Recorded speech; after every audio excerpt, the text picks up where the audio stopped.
It worked. Okay. In the past, this major screen there, that shows what I'm working on didn't come on. I had to do it manually, but someone did some clicking on something magic and now it comes up right away. Well, here it is, just after 10 o'clock on Wednesday morning, so that means it is time for relaxing painting with Dice and Dungeons.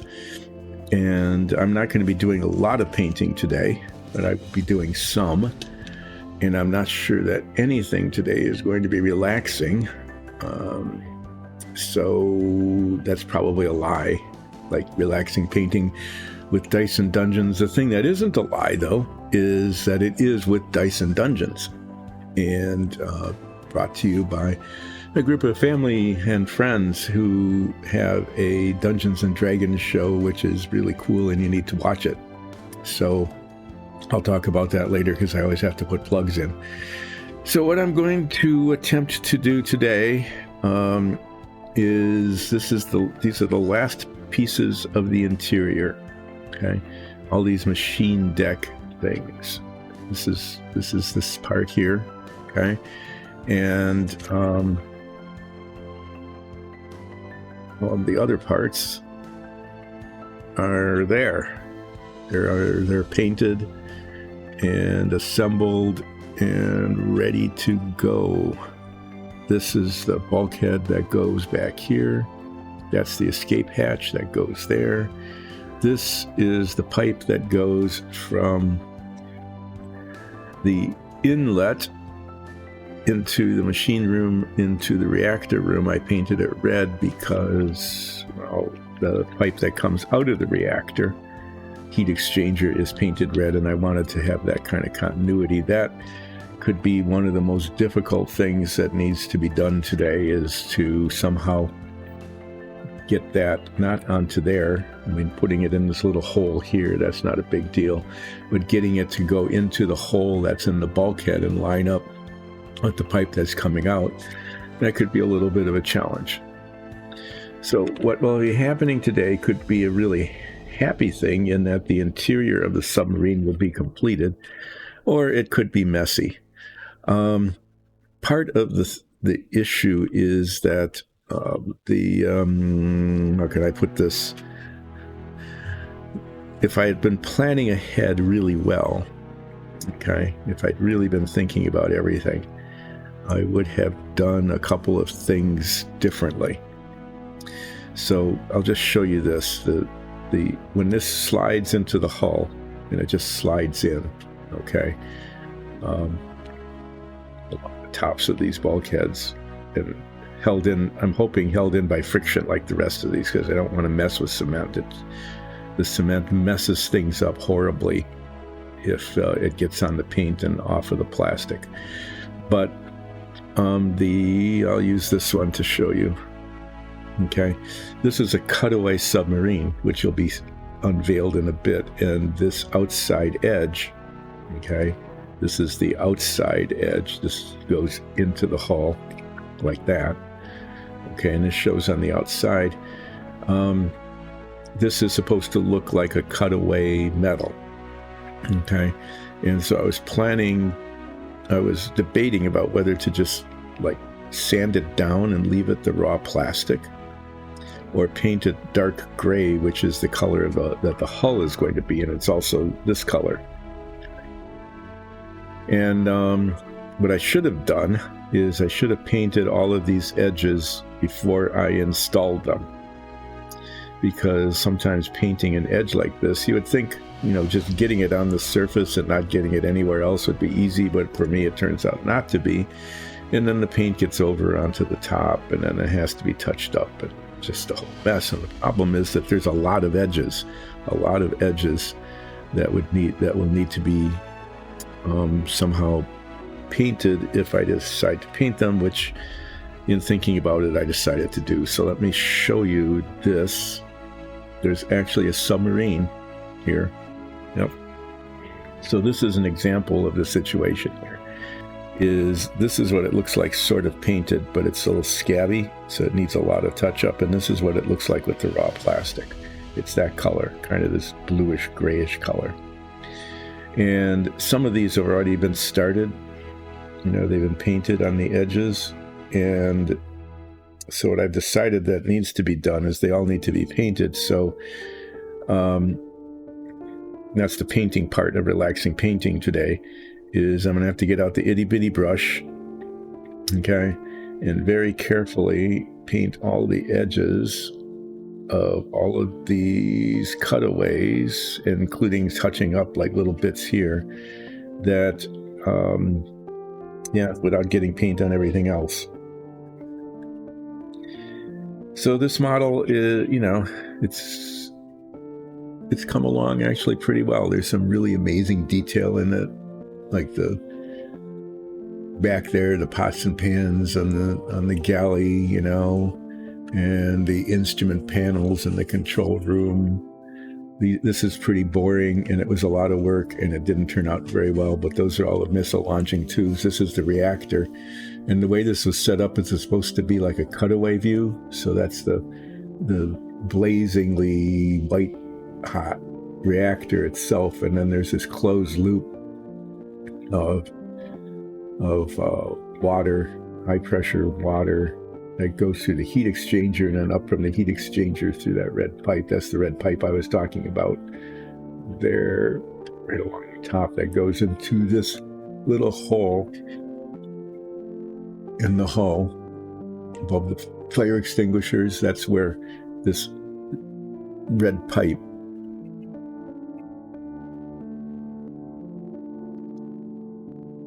somehow or other in the middle of the deck, where there's no clearance, is supposed to go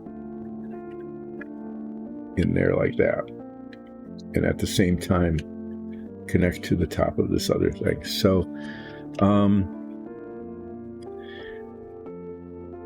so in the spirit of did I really mess up or not? I don't know, I'm not sure.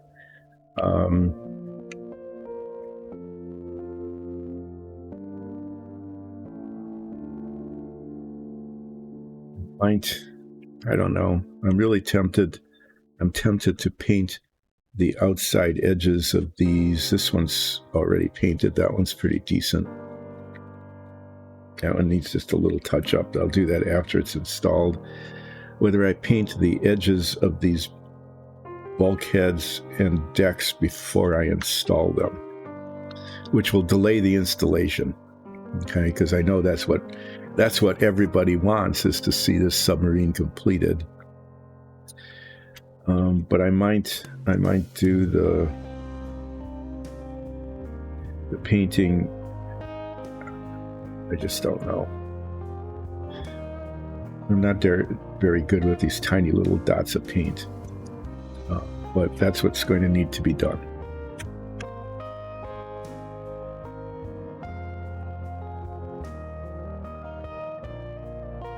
Missile tube thing, this was supposed to be like one of the easiest parts of the submarine, and it turned out to just be a real pain in the butt. They didn't rotate well, they're not sitting in their things. The ones in the back got way out of place, and I found a miracle cure, kind of. Anyway, at a distance it looks okay.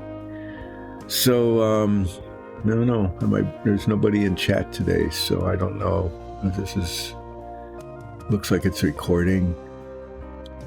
Looks like it's streaming. It says it's live online, so I'll assume it is. I think I'm just going to go ahead and get the assembly done, because then it'll be done. And then get out a teeny brush and spend a good deal of time painting the edges. It has to be done.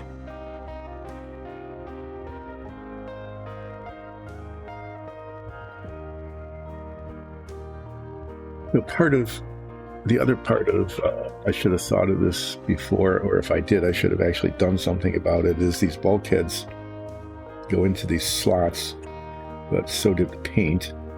Okay. So there's a paint buildup in there that kind of keeps them from fitting well. So I'm just going to scrape that away a little bit. And then I'm going to get paint dust. Another reason I decided to go ahead and paint is if I tried to scrape and sand the paint off of these to just leave it the bare plastic look, is that all of that paint residue is going to go somewhere. Okay, and that somewhere is going to be in a place where it's going to be really hard to clean up. So I thought I had a little bit there, at least at that point, a little bit. That's why, among other reasons, I can very safely claim that I am not a master modeler. Okay, even though I'm doing an okay job with this in terms of all the detail. It's probably like a B- if I compared to a real master modeler. But it's in the B range, at least. Some of these things came out pretty well, like the reactor core, and I think the galley. I'm kind of proud of the galley. But part of the problem too is that the parts in this model don't fit. Okay, so it looks like I did an okay job. I'm going to try to put this back in again. Part of the reason this doesn't go in easily is not just a paint buildup, but the parts aren't molded all that well. Okay, so that goes in. That went in okay. Well, let's try something. This deck goes here. And let's see if it goes in. I don't know. It might. If it does, then I will have installed something. If it doesn't, then I will have something that needs to be worked on. Okay, so this is big and unwieldy, and it's actually fairly heavy right now. Can't see up close with these glasses on. Trifocals, and with a very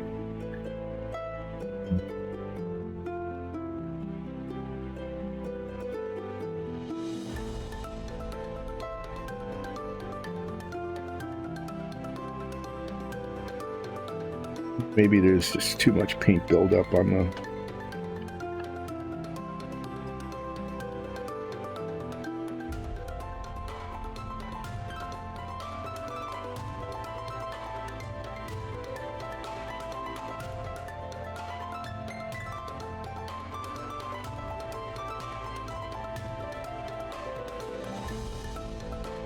so the molding on this model, by which I mean the process they used to mold the pieces, the injection molding. This leaves a lot to be desired. The clearances are weird.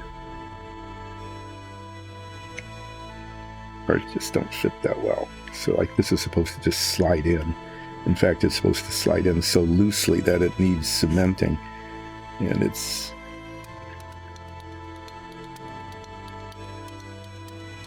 I think it's okay. Yeah, it's just jammed right under here. Yeah, this is how it's going to go today. Between it's jammed here.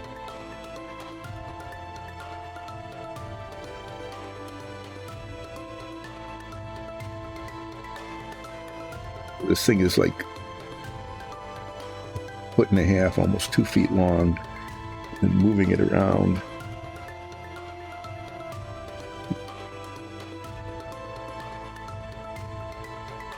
So what's going to happen is not a good thing.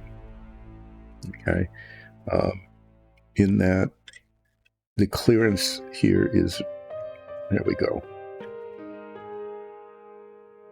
It's going to scrape some of the paint off on the deck, maybe. I'm not sure. There it is. It went in. Okay, so that deck, see that? I have installed a piece. I'm going to wait on the deck above it because that's where the pipe goes, and that's going to be a little bit of a challenge.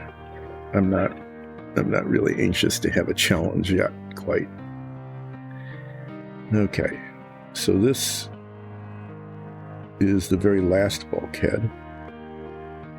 What I'm doing is I'm taking just a little bit of the paint off right on the edge with my fingernail here, because that's where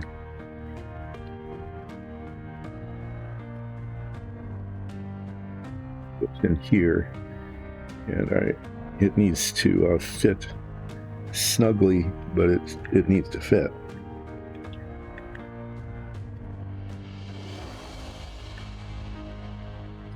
There, and it went in nicely. There we go. These two decks go here now.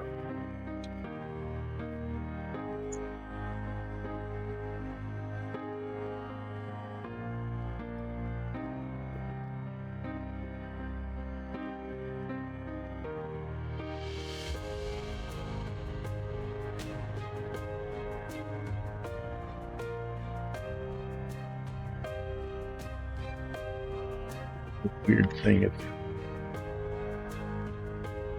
we go under.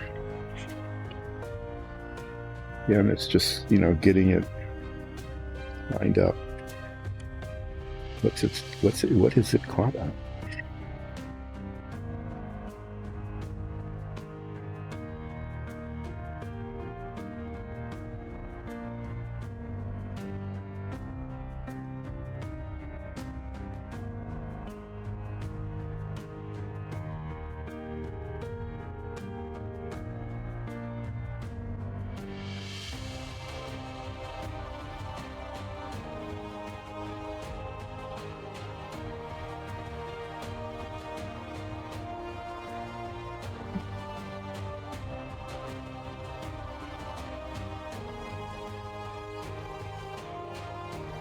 It goes in that far, and then it sticks on something. I think it's that little tab there.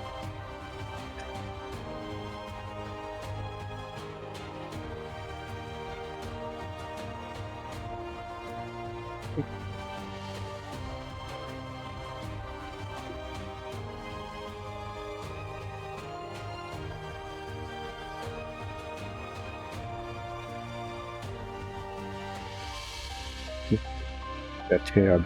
There we go. Okay. That deck's in. Look at that.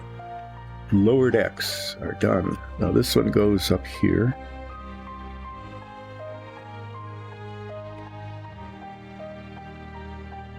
These are the kinds of things that have to go in like perfectly straight. If they wobble, that they don't work. Okay, so that went in. Look at that. I have assembled much of the engine room, and I've got the two things left. The escape hatch and this one, and I've saved this one for the end because of this pipe. This pipe goes in here like that. It's supposed to go in there like that. And then also it needs to attach to the hole in the bulkhead so that it looks like, if you can see it, that pipe up there, that's the exit pipe, is the same as this pipe.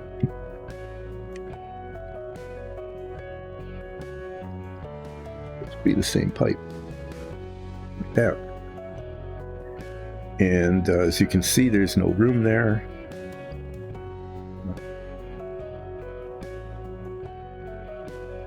There's not much motion. What I'm going to do, rather than use regular cement, because I want this to hold on here. I want it to hold, but I don't know how much flexibility I'm going to need. I mean, I don't know. This extends past the edge, right? So it's not going to fit. So it's going to have to go like in and out.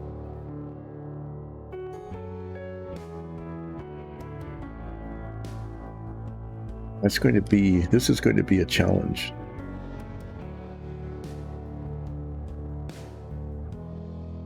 Not too worried about this. If it actually fits in the hole will. It's just getting it into the hole and then into here. And there isn't enough friction to hold it, so there has to be some sort of adhesive in that little hole. And if I use model cement, it's just going to tear up the paint, and because if it moves around a little bit, it's going to be a real mess. So I'm going to try contact cement and tweezers.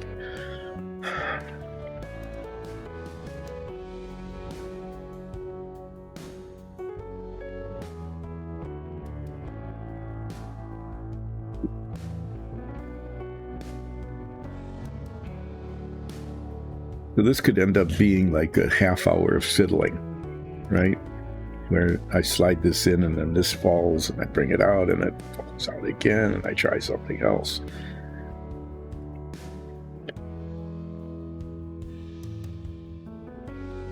But it has to go in. And then I need to get the bitty brush out, the little bitty brush, and try to paint all of these edges, the dark gray without getting it all over things that I don't want dark gray. Yep, that will be a thing. Down here at least it's easy, except right along the battery compartment.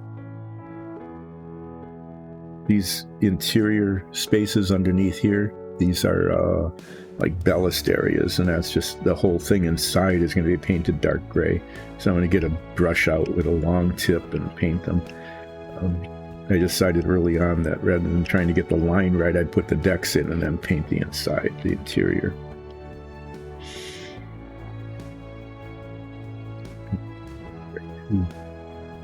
Well, anyway, I don't need to worry about that until I get this in.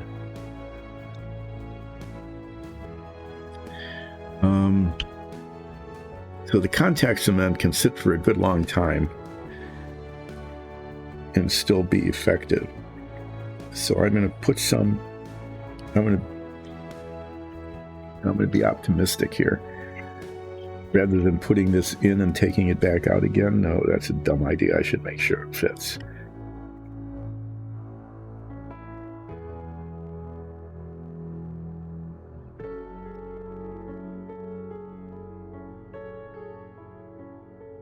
Okay, that's going to work.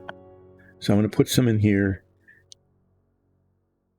and then insert this and then put some a little bit on the tip of this here so that they'll adhere to each other, and then attempt to get this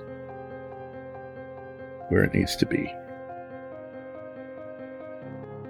This is, it's a tiny little piece. It's really annoying, but it's quite important. It's quite an important piece because it's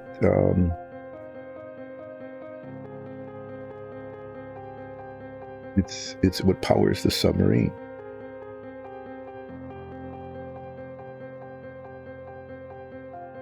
I mean, everything on the submarine is powered by what comes through this little red pipe.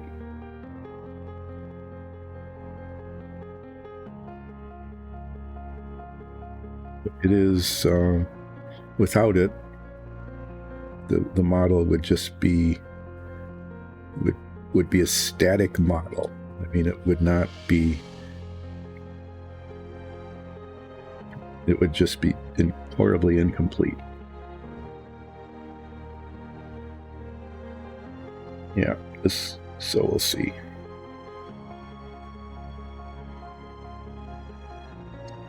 In the instructions, they say to cement that pipe in first, and then somehow or other, even though it extends beyond the edge of the deck,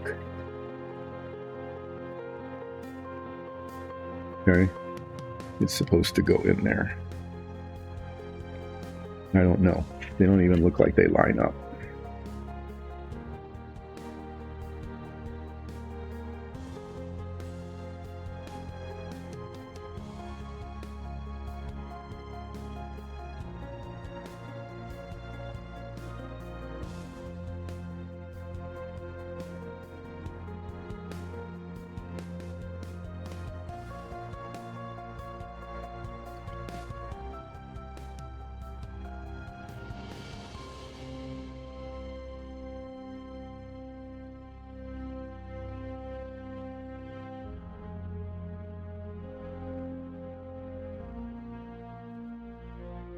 actually sort of in place, but not quite.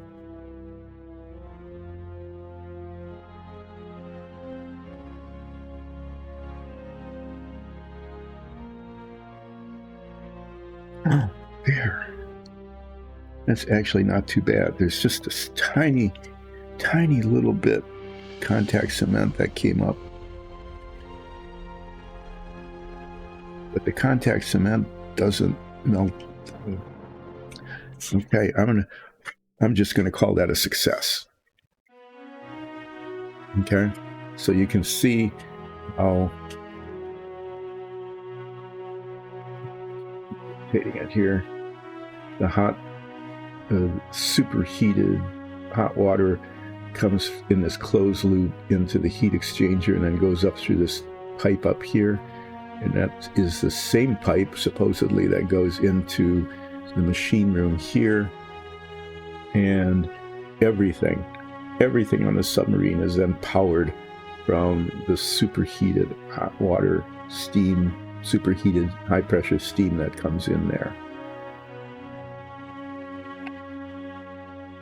The only thing that's missing, and this is a big deal, is how does it get back? It has to be a closed loop. In the heat exchanger, the steam is supposed to go through all of this and power all this stuff, but there should be a return, but there isn't. So we'll blame the model designers for that failure.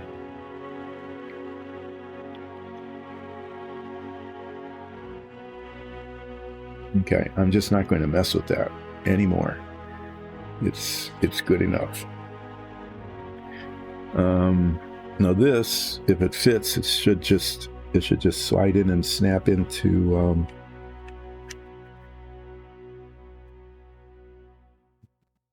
indentation on the top. The other one went in really quite nicely, the one in the front. And this one probably will too, if I could if I could hold it correctly and get it to where it needs to go.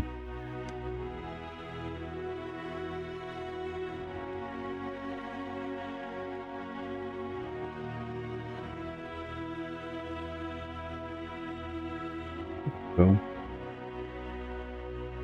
nope, two things happened. Well, the ladder broke. That doesn't help. I'm gonna have to re-cement that. I want the ladder to be cemented on before I install it, really. And I thought I had it in there pretty well. Okay, I mean, that's how it fits. But it didn't hold, so we'll try it again. I'll use the model cement for this.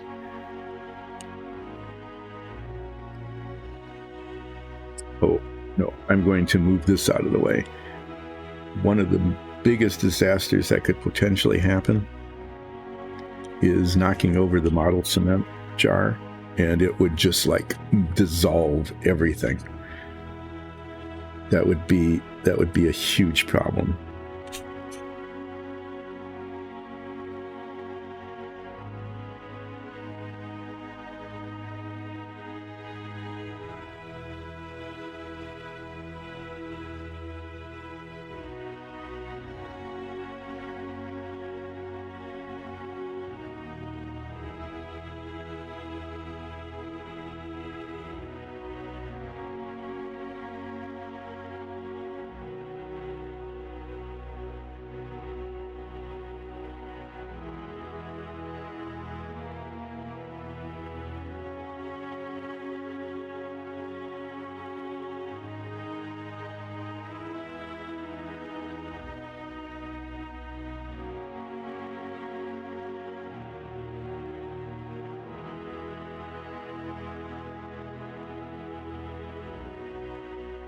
No, I need to let that cement sit. I don't know why this didn't very nicely fit.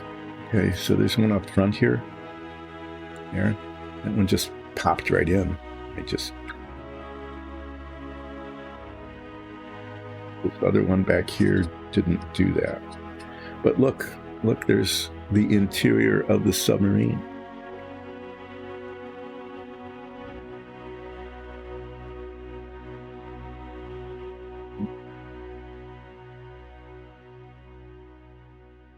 So there's one more thing that's supposed to be done, and I'm not sure how I can do it.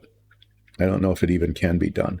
It's just like there's this ladder sticking down from the bottom of this escape hatch. There's supposed to be a ladder that goes from something without cement on it.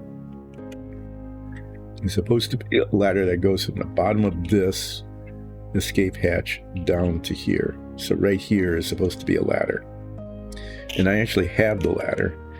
And maybe I'll get a set of tweezers and kind of hold it in place to show how it might theoretically work. Let's go in and out.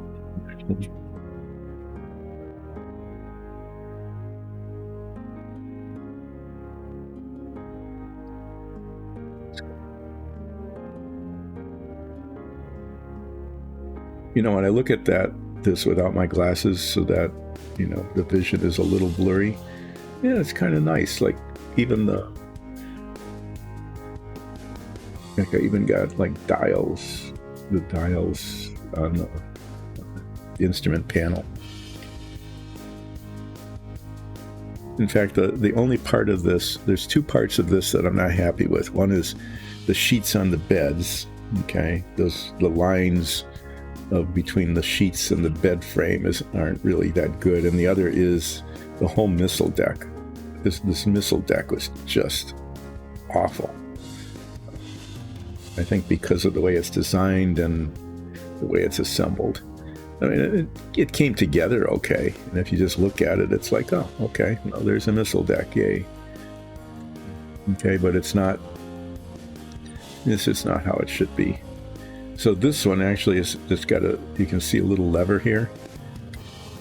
Okay, I'm waiting for that cement to dry to set a little bit. There's a lever here and there's a spring inside, and the hatch on the top of this one actually opens, and there's a missile that's supposed to shoot out of it. This has to be cemented in yet, and there's a hatch on the top of that. So I'm not going to ever mess around with that spring thing. It doesn't work very well, and it's likely to break something. But what I am going to do is paint the missile, and I think I'm going to attach it. I'm going to open the hatches, okay? And I'm going to have the missile emerging. I think that'll be kind of a cool thing. That hatch, the mechanism for that hatch really sucks. Okay, so this is kind of in place there.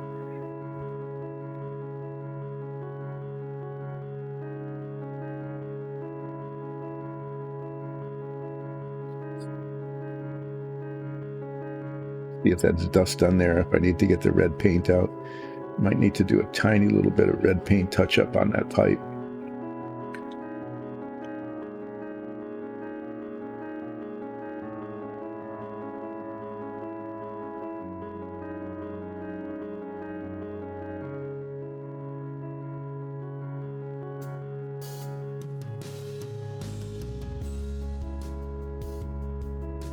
Use my head magnifiers to do that.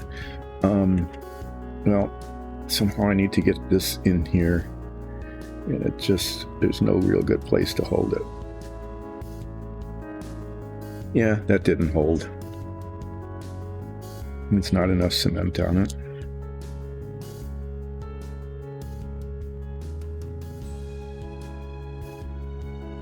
You get too much cement on things, too little. The brush is way too big. The toothpicks don't seem to hold enough. Well, anyway, it didn't work. Well, we have to continue to talk about what I'm going to eventually do. I actually probably could start painting. I could probably start painting the edges while this is maybe holding.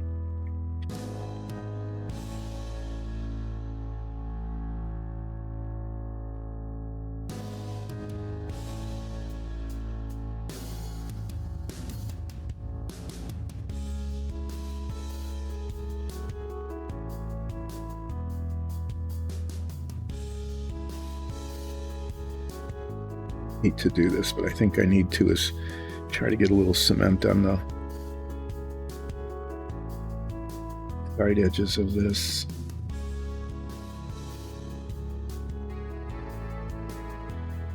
I don't really want to use the contact cement on this piece because, I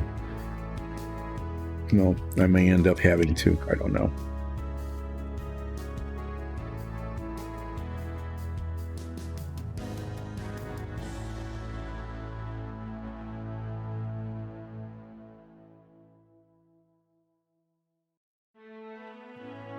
Well, I'll find out in a little while whether that works or not. Yeah, so what needs to be done is this needs to just harden. I'm going to pull this out. This is the ladder.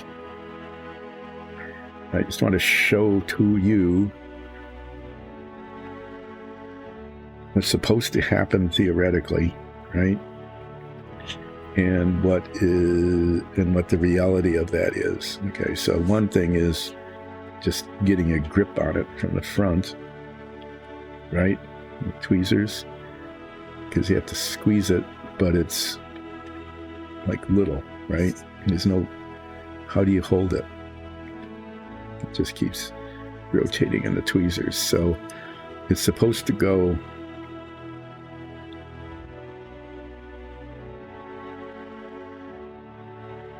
like that.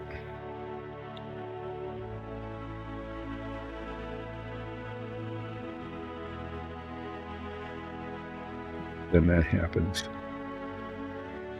And it's like way too long.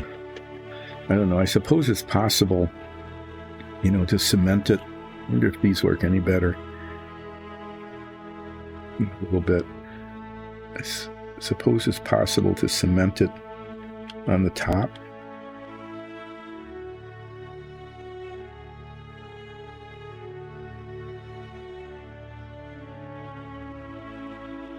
Maybe that's where contact cement would actually work better than anything else. Let me just keep playing with this. It seems like it's too long. Like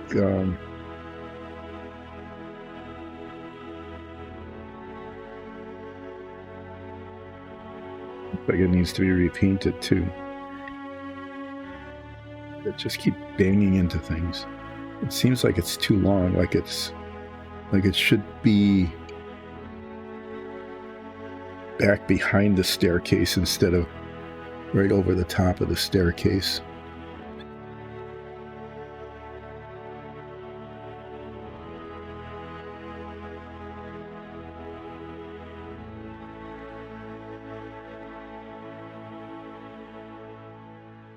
I just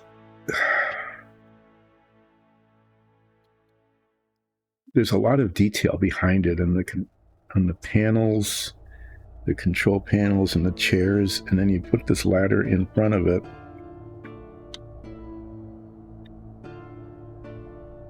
And it like covers it up. It's really distracting. I think I'm going to keep it in case we ever decide to put it in, but not only is it hard to install, but I think it doesn't look good.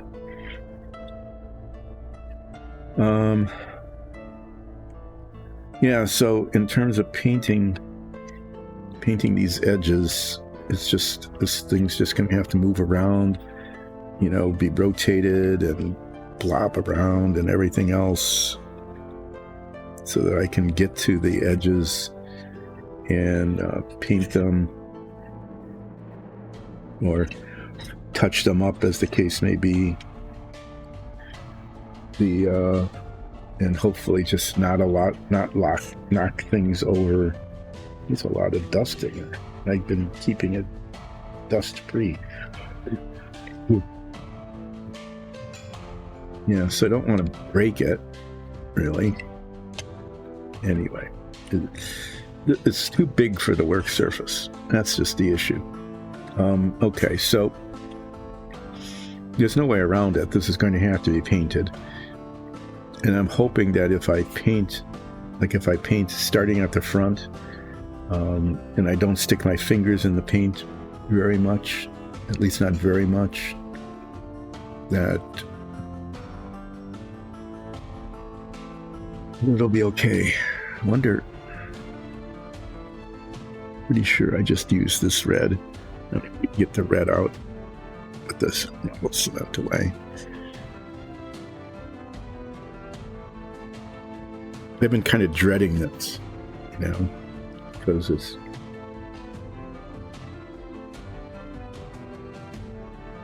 tiny little flat surfaces on all sorts of detail, and it's really easy to bump the brush into the edge of the table or in the back of the chair or something and just screw it up. So I'm just regretting that I didn't paint all these edges before I installed them. But I'll just live with that regret, I guess, because it has to be done, or else it's going to look really scuzzy.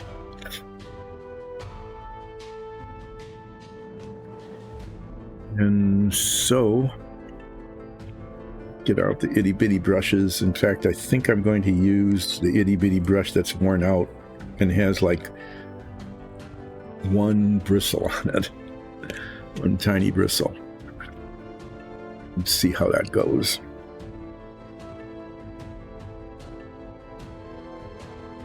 This could take a long time. I just warn everybody. This could just take a long time because I have to go so slowly. One dot of paint at a time. Just.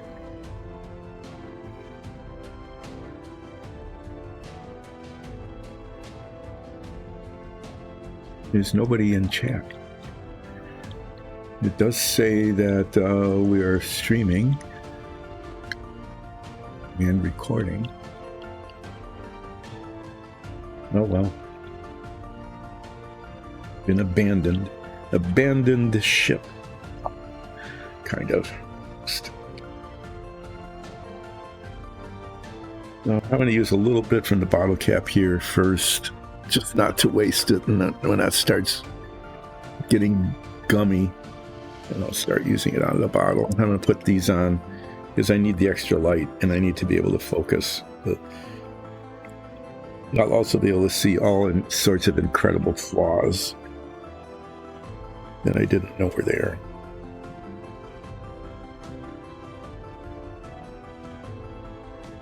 Not that the flaws are incredible, it's just there will just be so many flaws. One thing that's actually kind of cool about this is just by accident is that since there's little bits of paint on the edges, okay, and so it makes the cutaway kind of rough instead of perfectly smooth. It's a little bit rough, and so if it were actually cut away, if it were actually done that way, this has got to be way out of the way because this is going to be swinging around.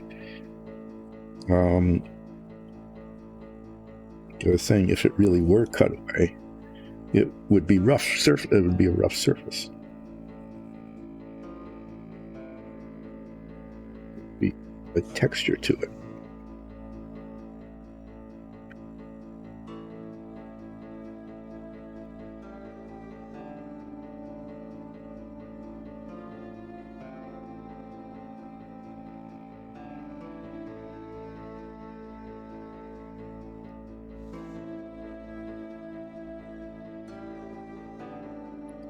No, I'm probably going to be very quiet while I'm doing this because I'm doing this with as much care as I can.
as I'm doing this, I'm thinking what I really should have done is I should have decided that the edges are going to be the raw plastic, and I should have just cleaned them up by like scraping or sanding them before I installed them. And then I wouldn't be doing this for the next ever.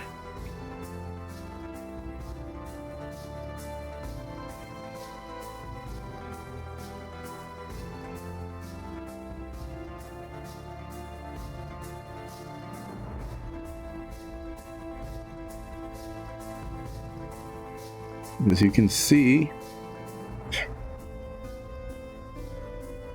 this is painting, not relaxing, but I'm doing painting with Dyson Dungeons.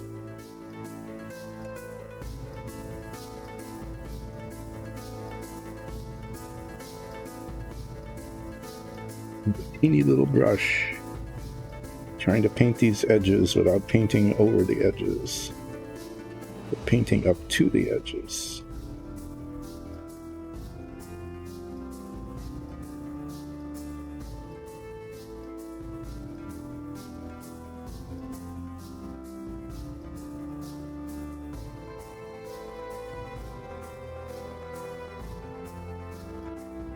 Down about an inch so far.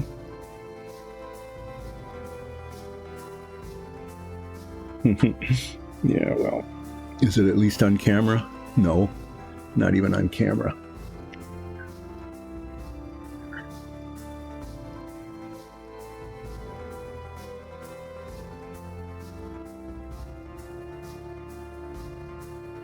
So after the initial success of installing the last bits in the interior of the submarine, I'm now doing this thing that probably should have been avoided by a decision that I should have made when I first started building this, and didn't.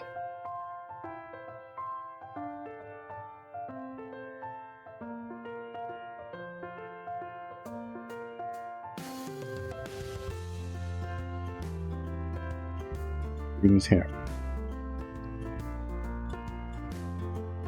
And to happen here.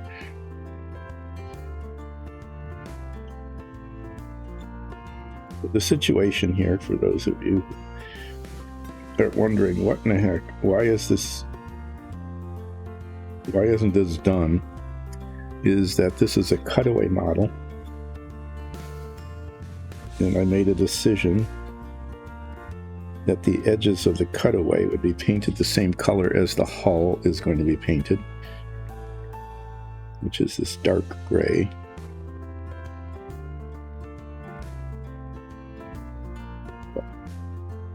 Painting these edges without getting the paint onto the painted bulkheads, you know, with my lack of skill and whatever, yeah, is slow and tedious and difficult and annoying and, yeah, just difficult and slow.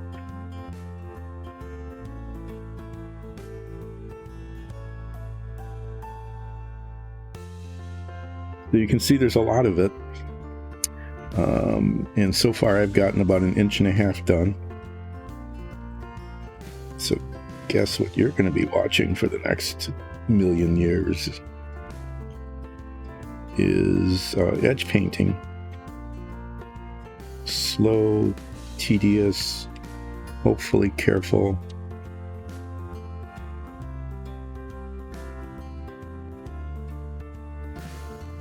And successful painting of the edges.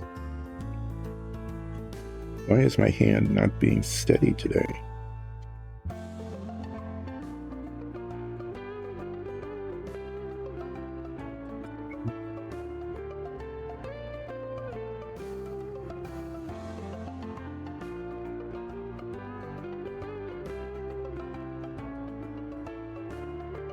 I don't know. Should we talk about television antennas again?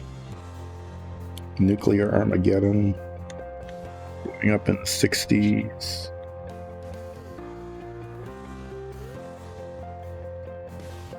I chatted with my brother the day before yesterday. And we were reminiscing about, grade school. And our grade school was a fallout shelter. Just about any building with a basement in the 50s and 60s was designated a fallout shelter. Why? I don't know. I mean, what were you going to do, right? You had to spend 2 weeks in your fallout shelter before the radiation levels supposedly came down to the point at which it wouldn't kill you right away.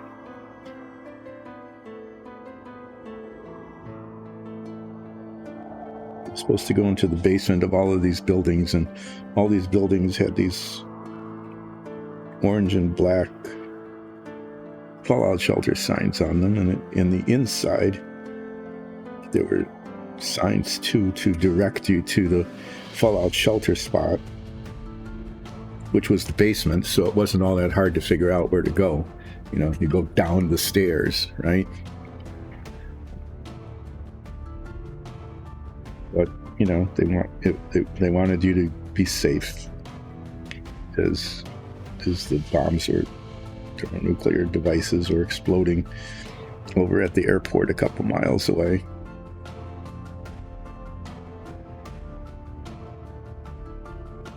Anyway, we were reminiscing about it because eventually they decommissioned these things because it just was dumb. It wasn't going to work. So when they decommissioned them, oh shit, yeah, that was the oops. It's like, as I was moving the brush very carefully, I managed to very carefully hit it on the side, so I'm gonna have to get the green paint out and touch that up. That's, as you have learned by watching Relaxing Painting with Dyson Dungeons, the major oopses occur as the paintbrush is brought up to or away from the surface. In this case, I brought it up to the surface and bumped it into part of the surface that was not supposed to be painted this color. Need to get the green paint out, and it's a pretty obvious spot. It's easy to reach anyway. It'll be easy to reach.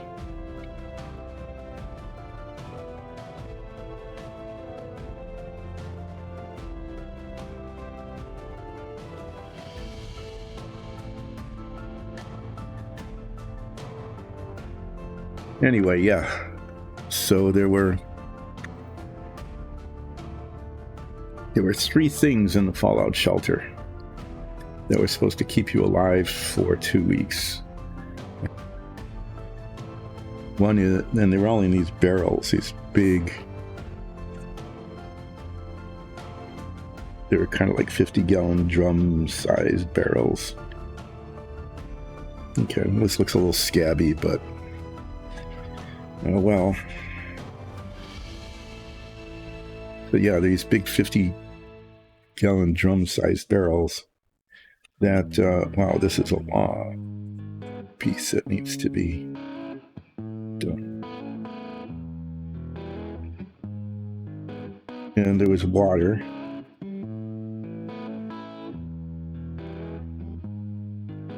And that just got thrown away because, it definitely wasn't going to be good anymore. And then there were these crackers. And they were, when you hear the term hardtack, that's pretty much what they were. They were very, very hard. I guess they were called biscuits, I'm not sure. But whatever they were very, very hard. And we were in grade school and they decommissioned us, so of course we tried them. And you could just barely break them.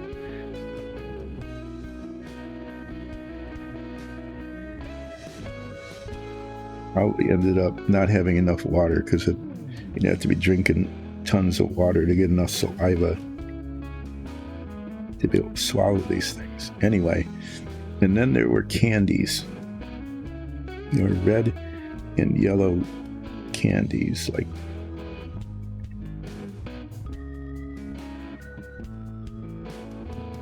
a mint or something. And they were just basically sugar.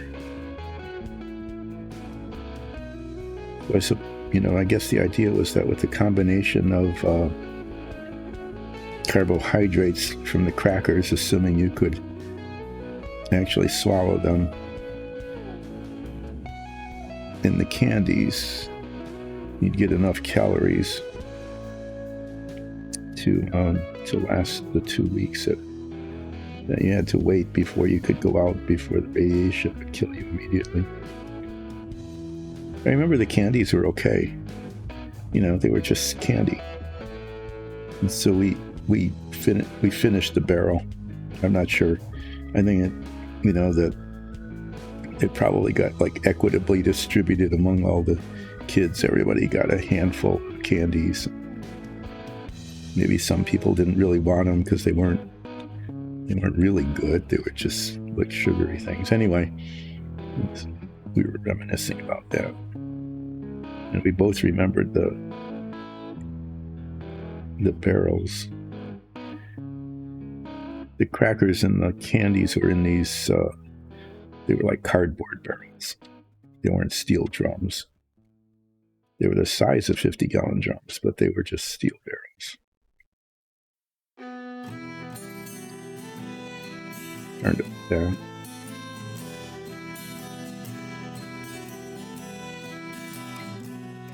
We were allowed to take, it's kind of a mess under there. I was hoping to avoid using the light blue because it doesn't cover that well, but I'm going to have to touch up the ceiling there above the officers' conference room.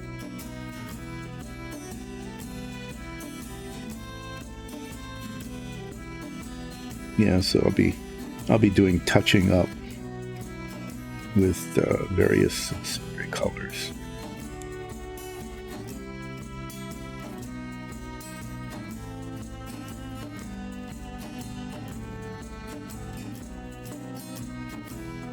But the crackers just weren't that popular. But the candies were, so. All the taxpayer money that went into, buying red and yellow candies didn't go to waste. It's probably good for you to know that.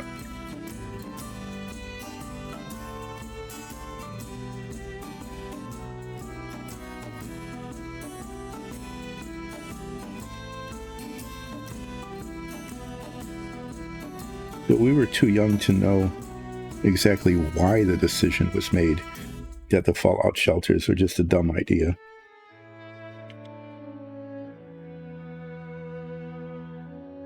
Because they weren't going to be effective anyway. But it happened sometime, it would have been in the early 60s that the public fallout shelter idea just sort of was given up. I think it probably was largely because, when they were first created, like in the 1940s,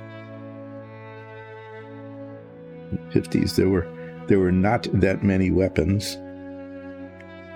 And there were a lot of nuclear warheads, but there weren't that many. And they weren't that big in terms of explosive yield. And then it just it just got to the point where there would be, it was going to happen, there would just be obliteration. So the government decided not to waste its money on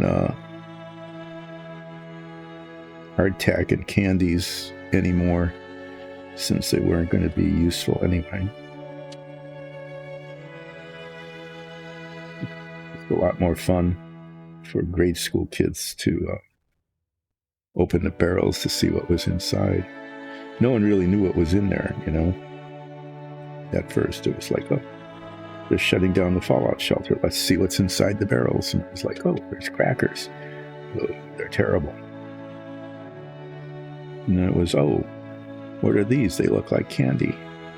Can we taste one? It's like, well, what could go wrong, right? And then they turned out to be okay.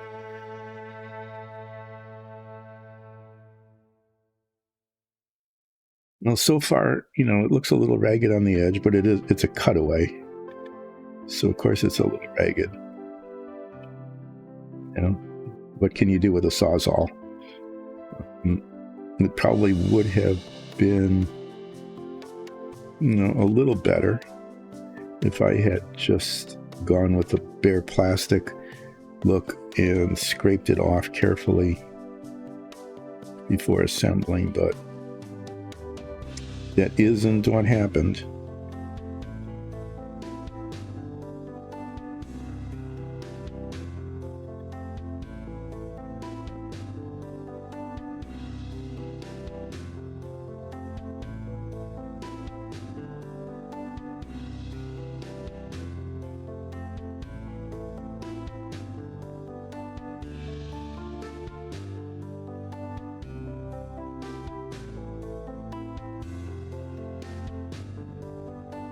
Anyway, you got to hear the story about the really was there in the fallout shelter anyway. And that's what it was. Hardtack and yellow and red sugar. Put your thumb in the paint. That's important. And then probably touch something with that thumb.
Always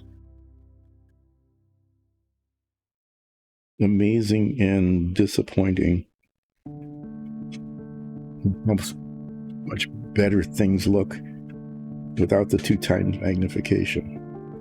I mean, they just look a whole lot better without the 2x magnification.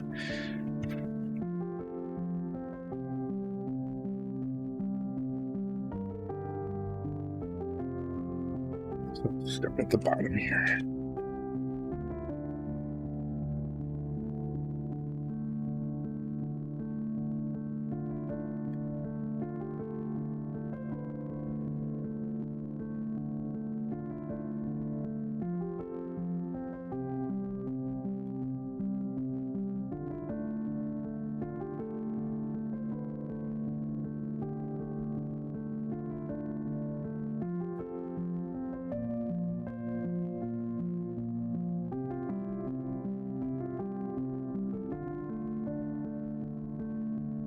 So as I'm working on a submarine, you know, because this This is a model of the prototype ballistic missile launching submarine, which means that, you know, it wasn't like the final version of it. It was the very first one. And there always has to be a first one, right? And something, you have to start somewhere. So the George Washington, some of these decks, these parts just do not fit that well. You can really see it under magnification. Anyway, the George Washington, they were nuclear-powered submarines before. So it wasn't the first nuclear-powered submarine.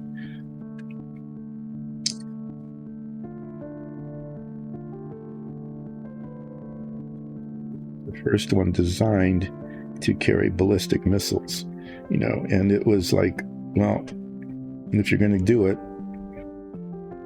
let's go all out. So instead of like putting maybe 4 missiles in, you know, they could have done it in moderation. The decision was made to put 16 missiles in. Just, I mean, that's a lot of missiles, really. And I think the idea was to make it just basically so fearsome. I mean, 16 missiles, that's enough to take out 16 cities, right? And not just little towns, but like some like major cities, because the warheads were, you know, they were like a quarter to half a megaton, which is a lot of tons.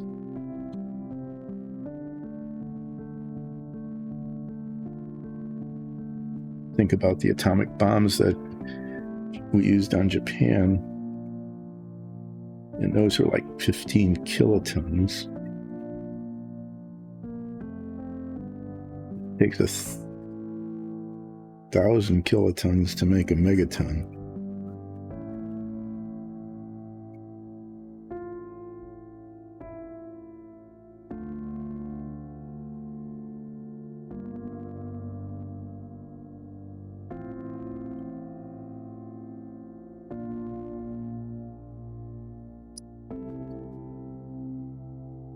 Yeah, I know. So I think it was like, well, if we're going to send out missiles, let's send out a lot of them. And the decision was 16. I'm not sure why. You know, why not 14? Why not 20? But 16. And each one had the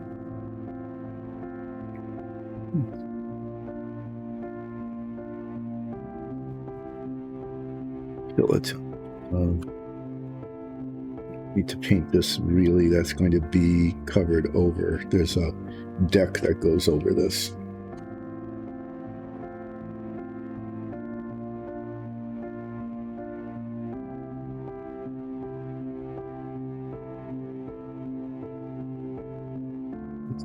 Kind of painted. The color is a little different.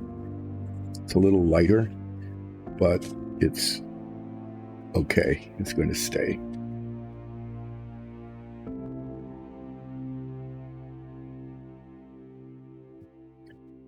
The lighter gray instead of the darker gray. Let me go back here to the bulkhead. This bulkhead is largely painted already. I'm not sure how they must have painted these. For some reason, these edges are fairly well painted.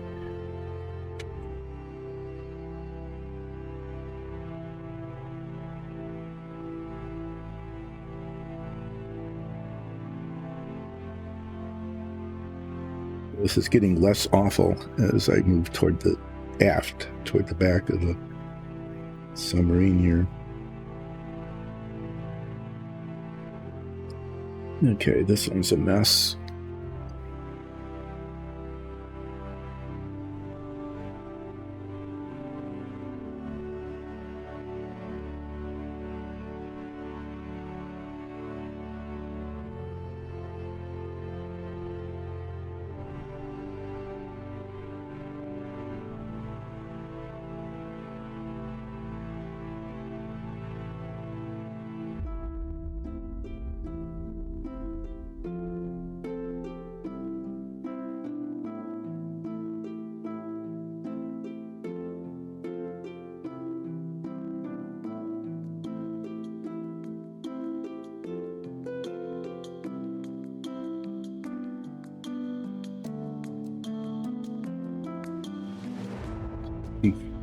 That was another oops, where I got the brush, but fortunately the inside of that compartment is painted the same color. The oops didn't show. It was like a miracle.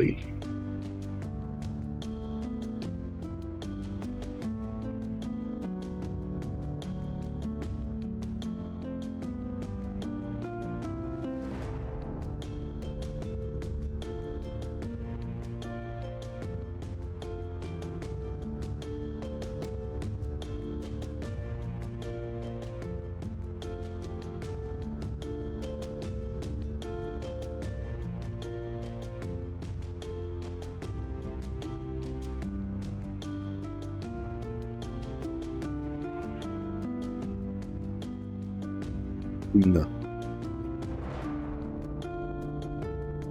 Looks like there's more done than not done. That's good. No, don't wash the brush in the coffee. I avoided that. That was good. Let's see, where am I here?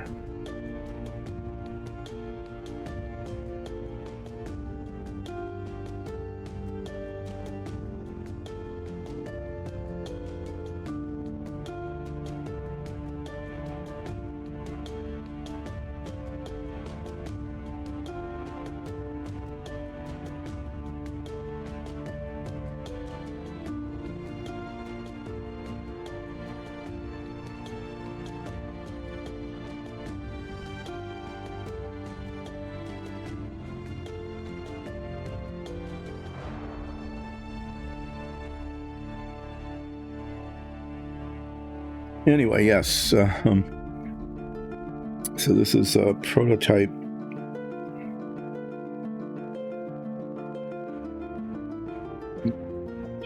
It was the first one built, kind of a proof of concept kind of thing.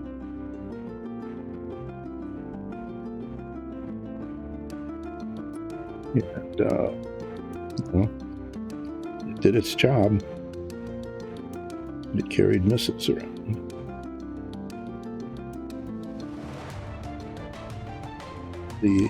The 16 missile, I mean, they could have changed it really when they started building Trident class submarines. The missiles they carried kept getting better in that they became more powerful, they had longer range, they carried more than one warhead. And that was a big deal. Your multiple independent re-entry vehicles. They MIRVed their missiles, which means that the warheads, they could launch their warheads, they could launch the missile and the warheads, would hit, there'd be multiple warheads so they could hit more than one target. So instead of like killing 16 cities, you could kill like 48 cities, right? Double kill a city.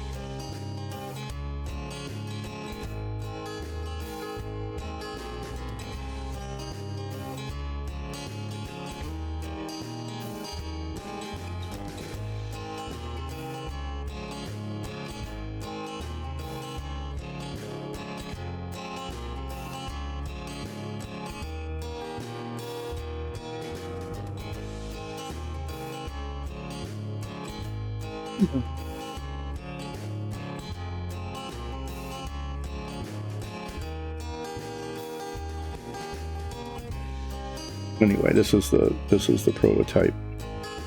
We were very proud of it, actually, that it was completed ahead of schedule.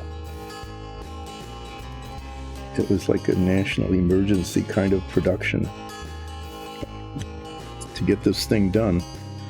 So they put a lot of resources into getting it completed. And I said this before, what they said was, it was done ahead of schedule. That means that it doesn't mean it was finished. Ships launch well before they're finished. It's just is just how that happens. It just means that, it floated and it had power, but it doesn't mean that like all of the equipment inside was installed, all the electronics and everything. Those all came later, and then they had to have sea trials. Okay, so it's running now, but what will it be like a couple of weeks from now? Will it still be running, that kind of thing? Then, with a submarine, there's always the exciting thing of, oh, let's go underwater now. Hope it doesn't leak, that kind of thing, right? That all had to be done yet, but it doesn't say it was done under budget. It just says it was done ahead of schedule. My guess is that given the state of the world at the time and how military contracts were awarded, that there really wasn't a budget. It was like, just build it and they'll give you money, right? That kind of thing. But it got done, and then it went out, and, it destabilized everything, because we had this submarine missile launching platform, and the Soviet Union didn't. So, of course, they became very afraid because they weren't concerned. We kept saying it was for retaliatory strike, like if they attacked first and blew up our missile silos, we'd have these submarines so we could annihilate them after they annihilated us. But they were really concerned because, and there was good reason to be concerned, because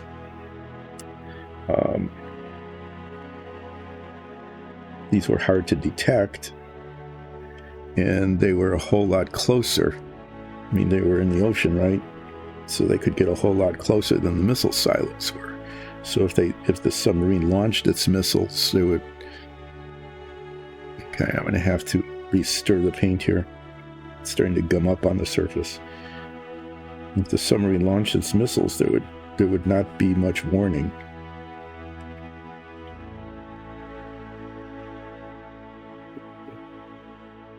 Probably, with some justification, we're concerned that this was a first strike weapon, and not, as we were claiming, just a retaliatory weapon.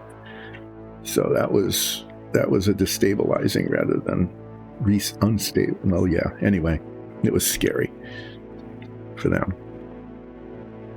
So of course that led to all sorts of races then to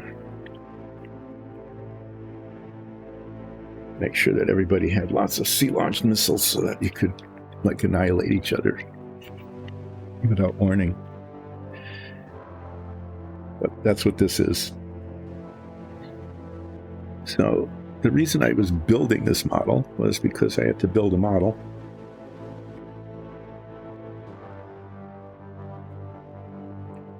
Didn't have any minifigs. Didn't have any dungeon tiles. Well, I paint on relaxing painting if there isn't anything related to the D&D campaign. Since I had accumulated an embarrassingly large number of models that I was planning to build after I retired, because I figured I'd be so bored there wouldn't be anything to do. And I liked building models as a kid, so when you retire, why not go back to your childhood? Well, it turned out that I didn't build any of them. So it was like, you got a lot of models laying around, why don't you build one? I said, oh, really?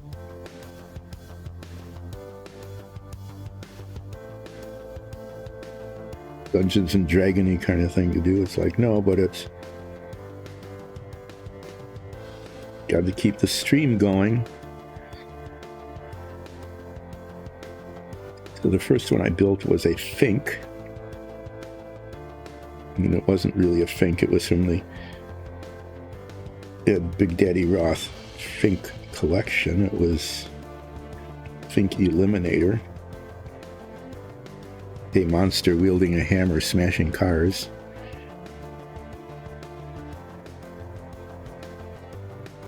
I built Finks when I was a kid. I had the whole Ed Daddy Roth Fink collection, and I did them, and it was when I was a little bit older, probably in high school.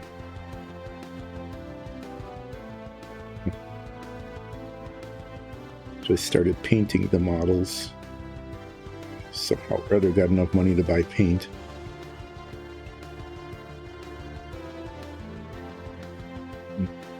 Chester's enamels, that's what they were.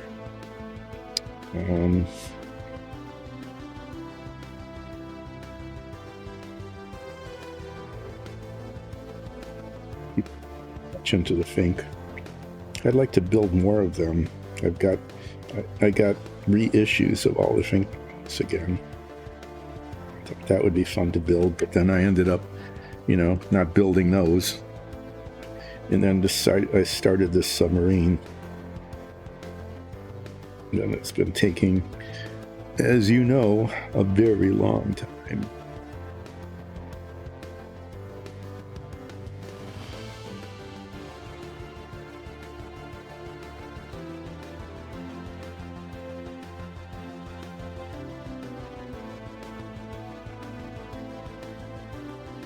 Getting close to the very end of the aft here.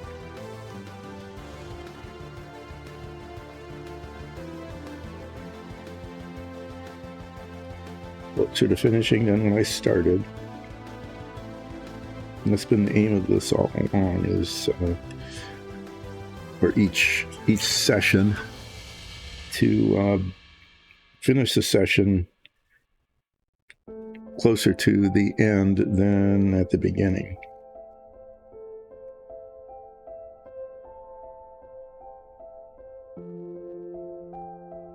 And all of this painting here is something I could have avoided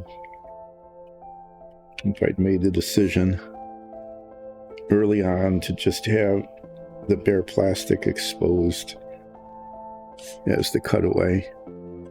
And it would have been easier and probably looked better. But I didn't. So that's why I'm having to do this today. Is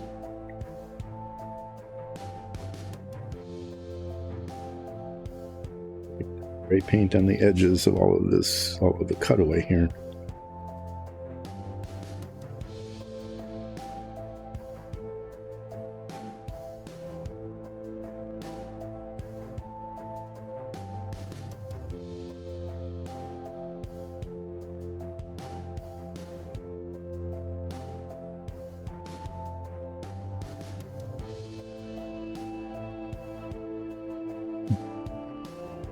Looking at all of the flaws here. Oh, that missile tube is really badly located.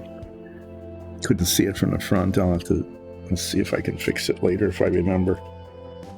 There's a missile tube that's basically, let's just say if the missile launched, it would take out part of the submarine because it's not lined up on the second deck.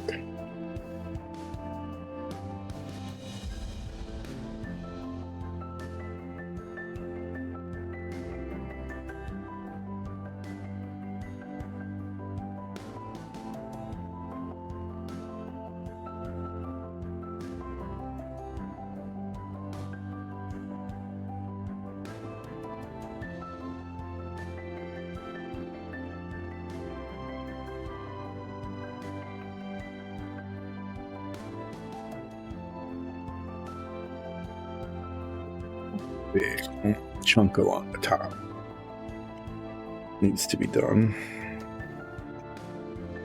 Chunk along the bottom isn't a problem. The whole inside of that gets painted this color, so I'll be using a larger brush and just smushing paint in there.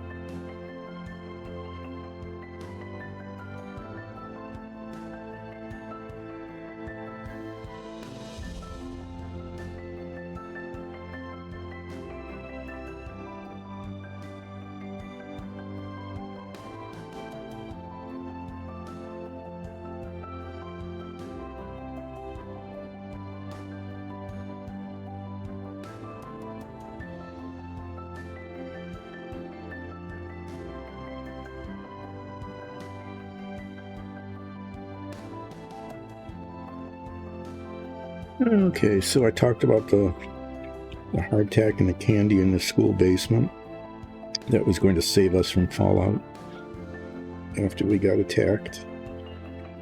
Talked about how this is a prototype, you know, the first proof of concept kind of thing, this kind of submarine.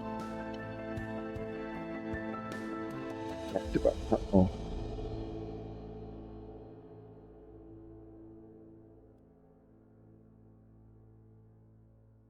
the missile deck was a real pain in the butt to do. Okay, this is a pain in the butt too. It's really awkward holding this.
Sorry, I'm having to pay attention to what I'm doing here. So after this is done, you would think it's almost done, but unfortunately it's not. I'll talk about that later. There's the nose and the tail. The nose is simple, it's just the nose, and that just gets cemented on. And I might even be able to do that today. The tail requires a fair amount of assembly because the diving planes and the rudders are supposed to move, as does the propeller. So those parts all need to be cemented together carefully so as not to interfere with the movement of the moving parts. Okay, but as we've seen with a lot of these, when there's parts that are cemented together, there's always a seam. Okay, and that hasn't been an issue on the inside of the submarine because it's all just little parts, little bitty parts that get cemented in. But it is an issue on the outside of the submarine. So after the nose is cemented on, there will be a seam on the back of the hull that will need to be filled in and sanded before I paint the hull. And the same is going to be true of the tail. And not only is there a seam where it meets the submarine, you know, where it attaches, but there's seams in, you know, where the two halves of the pieces come together. So I'll have to be filled and sanded before that's painted. And I'll probably do that before I attach it to the submarine. And then that seam will have to be done as well.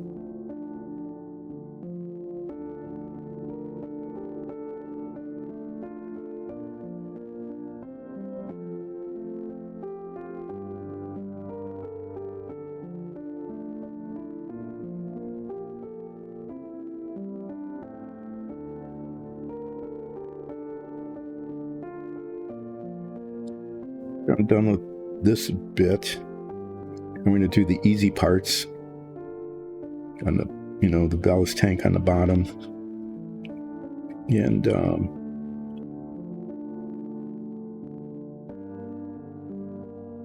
bit around the tail,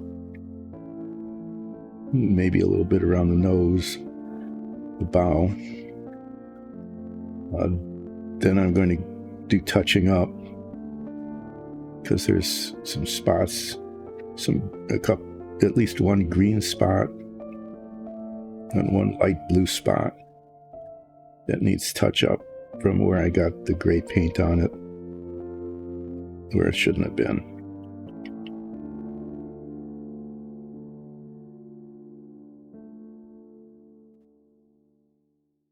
So, yeah, I think I got all the areas. I'm going to go over it one more time. And it's just, it just really would have been better if at the very beginning I decided that the cutaway was going to be the raw plastic color, and then just scrape the paint off the edges to so that's what showed, but I didn't. So that's why I needed to do all of this. And it's, it's okay. Nope, there's a spot here. Done. It's a place that was filled in. Plastic. So just look at it, give it a real quick overview here to make sure I didn't miss like an entire section. I'm not too terribly concerned about little flaws at this point. I've got some touching up to do, but not a whole lot. There's some, light blue here.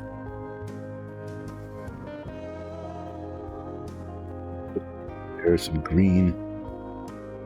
That spot there for sure.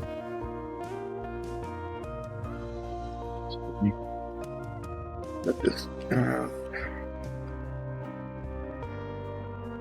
Have this up for a second while I get the other brushes out. Need this for the last bit here.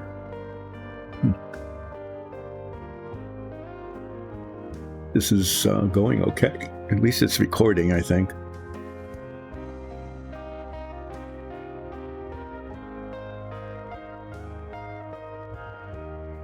But either chat isn't working or I've been abandoned. All of my submarine fans have abandoned me.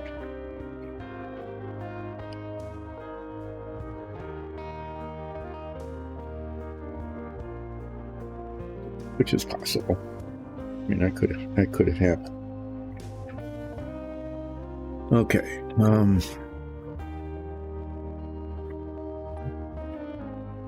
Use for this. But I need to get into, I don't know if you can really see it very well. I need to get down into here, and all that stuff that's green needs to be painted dark gray, which is, pretty straightforward. But I need to get a brush that will get in there and not slop around too terribly much. I put all my brushes somewhere where they would be out of the way and safe. I did a really good job of that because I don't know where I put them. Oh, way over there. Okay. Huh. I just grabbed a brush, and I bet this will work.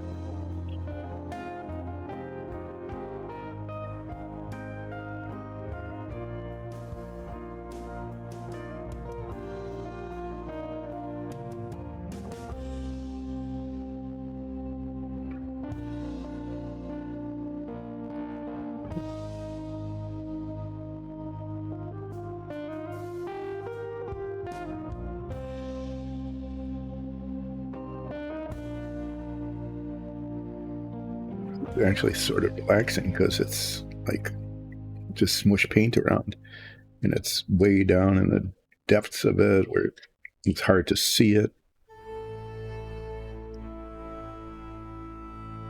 Can't, so I really work at it, which I probably could. It's hard to actually get it on a place where I don't want it.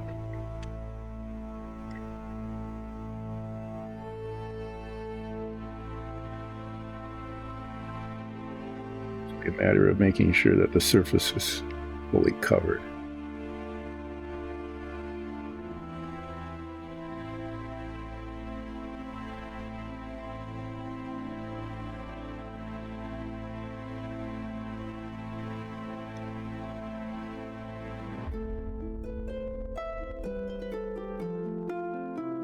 I get to use the paint in the bottle cap, not waste it.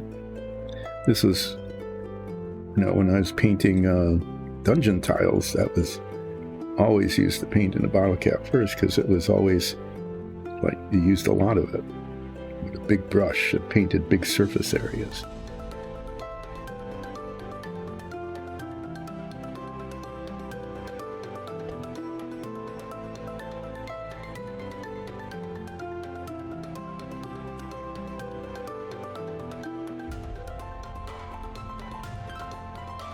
Let's come back, right?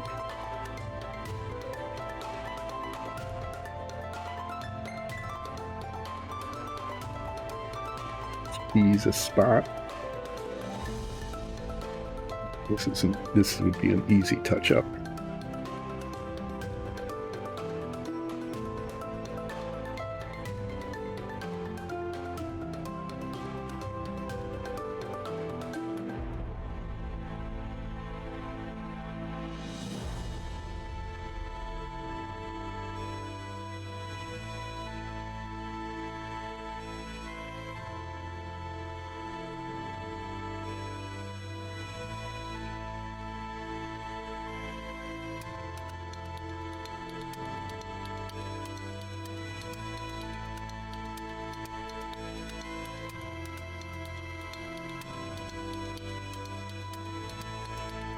And then I'm going to paint this bit back here.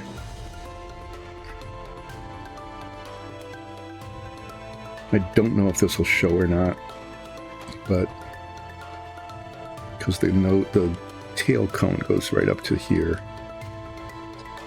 It goes around the edge there.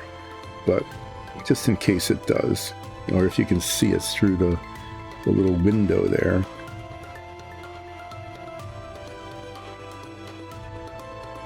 This color.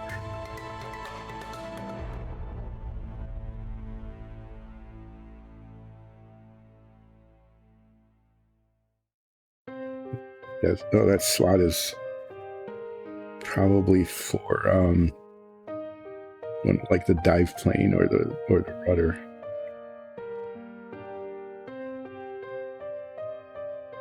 Okay, set this down. Need to clean the brush.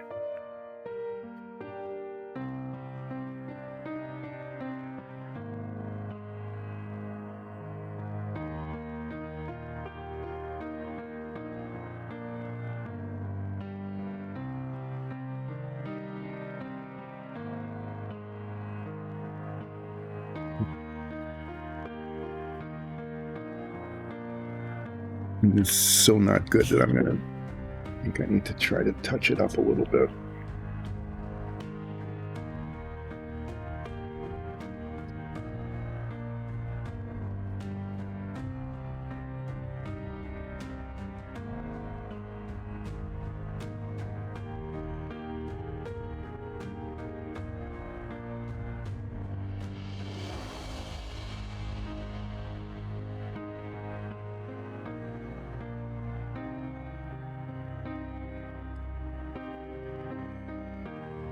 I don't want to mess around with this too terribly much, but there are some spots where there's just obvious need of touch-up. There's some light blue and there's some light green. I have these paints out here, so I'll use those in a little bit of red on the pipe. That pipe that I installed that goes into the reactor. There's just some white spots on it for reasons I don't fully understand, but there are.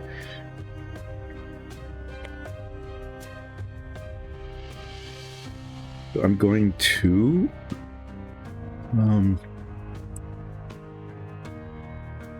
before break, I think I'll just do that. I'm going to do some touching up.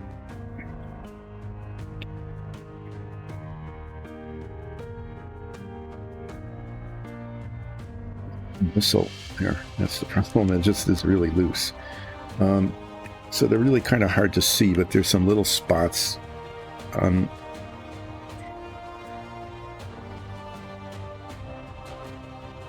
the pipe. I'm going to put my head magnifiers back on again because I want to make sure that I get it right.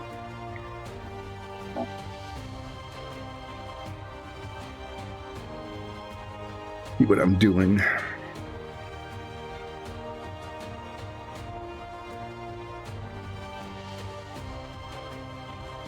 So I want to say to everybody, if anybody's trying to chat and I'm not responding, then I'm not seeing any chat. So I don't know. I'm not sure if there just isn't anybody chatting or whether the chat function isn't working. So if it's not working, let me apologize.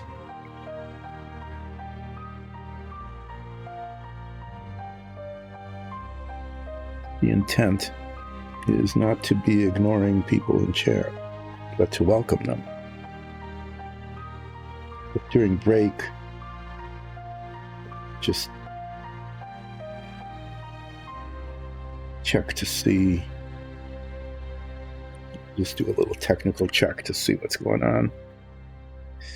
Okay, I have to be careful about this.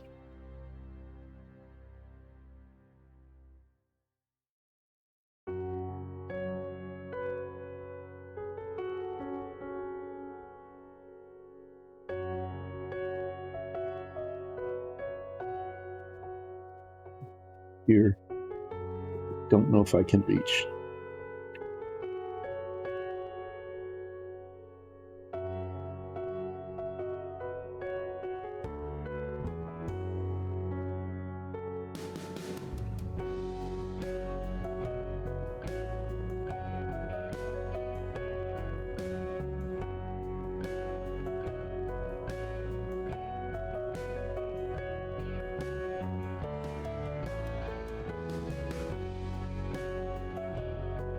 I really can't. So this will just have to do.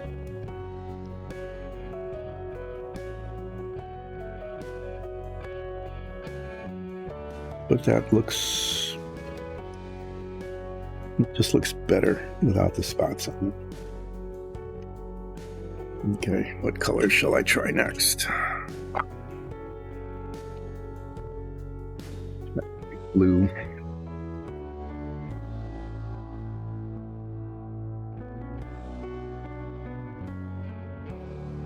This is gummy. This is old paint that's starting to get to the point where it's not usable anymore.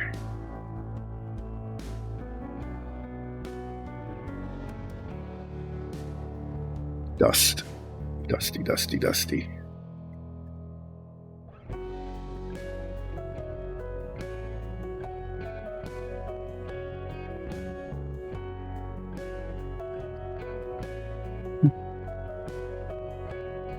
Yep, starting to drop things. It's getting time, really close to being time when I need to take a break. Oh, there's a white spot there. Okay, let me get that. Just this little, couldn't see it from other angles, but there it is.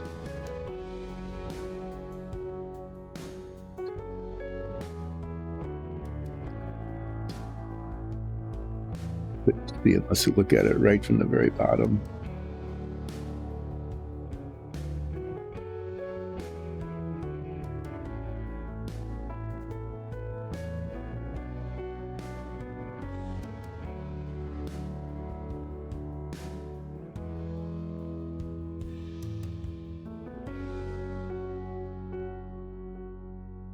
Okay, this light blue is mainly up in the crew quarters here.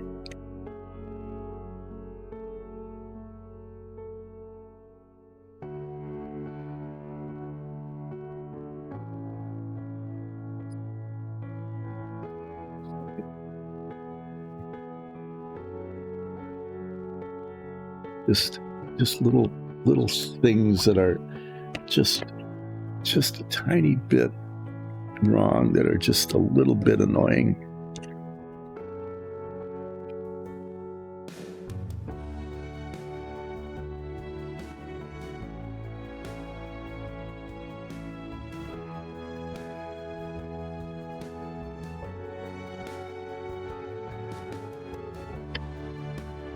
It'd be that kind of thing, right?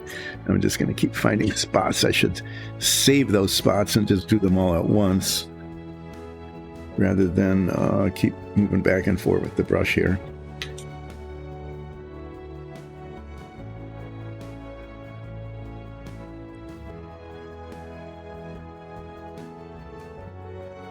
Main thing is I'm hoping, hope first that the color still matches, right? But that it covers.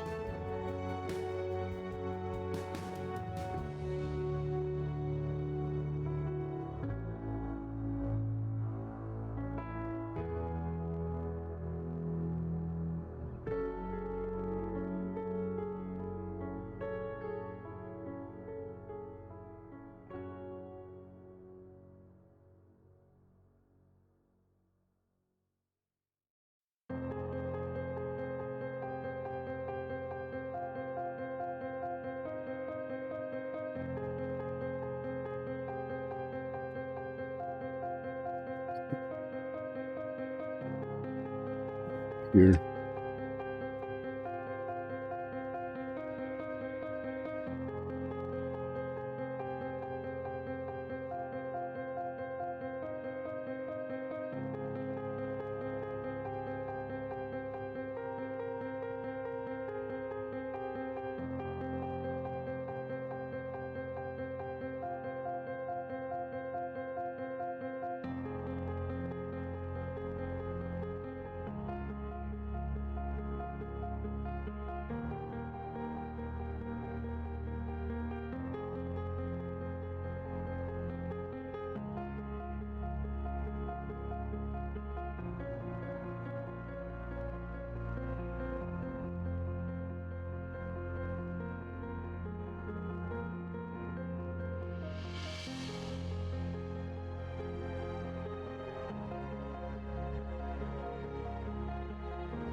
It's always amazing your magnification about how your beautifully smooth paint surfaces, like a moonscape, you know?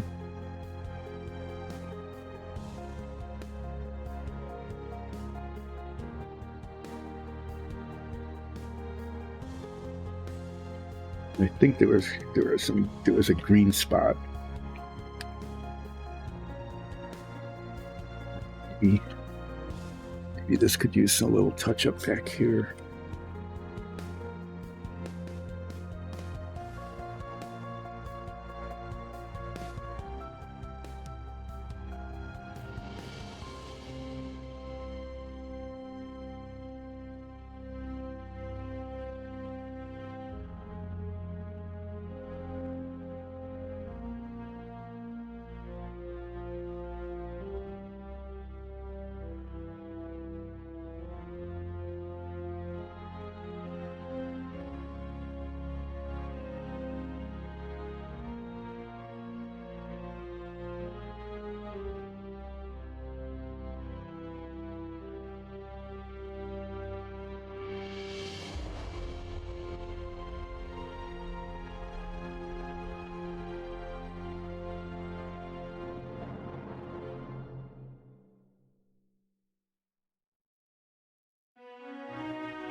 This is going to be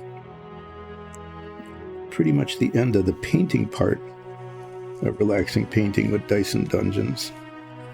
Because after break, I will be getting parts out and working on the last remaining bits of submarine that need to be done. I'll be got the nose cone. I might cement that on yet today. And I've got I have to find the tail parts, and those tail parts will need to be like sanded and filed and sanded so that they fit right. And then okay.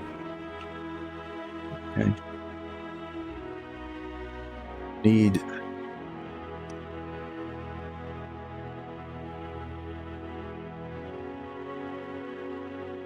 a little help thing here. I'm using light green, and that's in one of these little shaky bottles.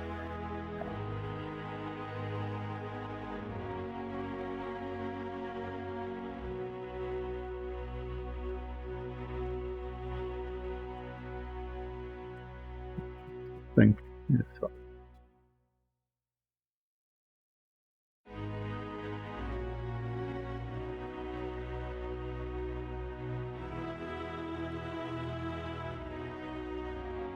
Okay, so I guess there's just nobody watching. Oh well. Maybe they'll watch on YouTube. Maybe. Because it was exciting watching the last bits of the interior of the submarine go into place. That was pretty cool, and you missed it.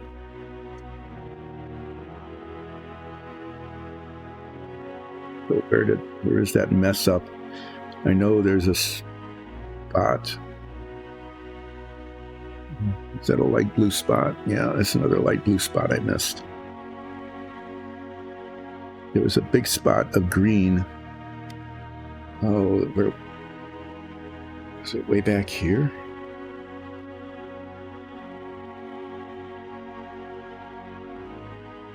Definitely there. That's weird. I mean, that's a weird. Looks like it's either didn't ever get painted or it got scraped off.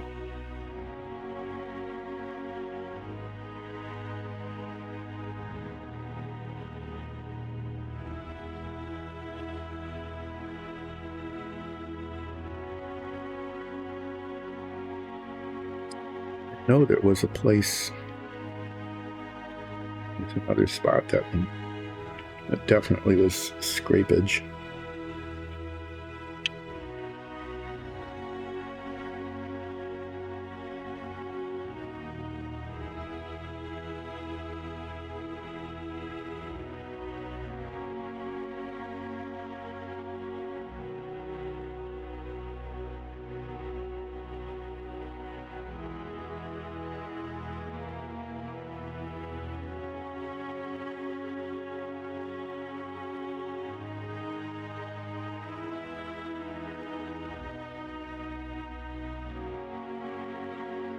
There it was.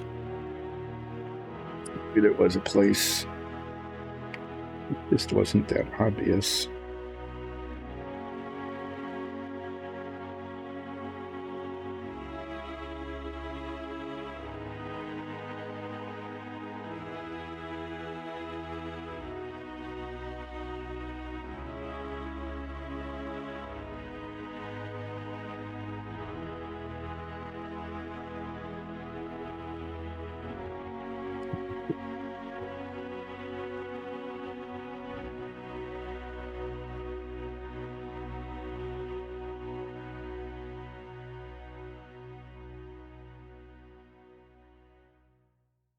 Yeah, there's just little bits and pieces that are, not perfect, but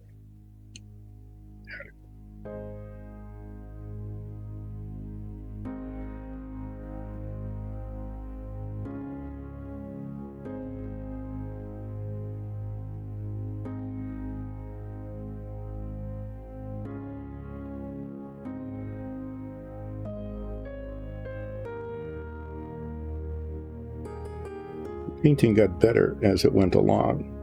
The stuff at the stern is better than at the very beginning. Just have to say that is the case, but I kind of learned as I went along. To be honest, I hadn't done this kind of thing in ages and never painted this much little detail. So, yeah, I mean, I think considering everything, it's kind of turning out okay.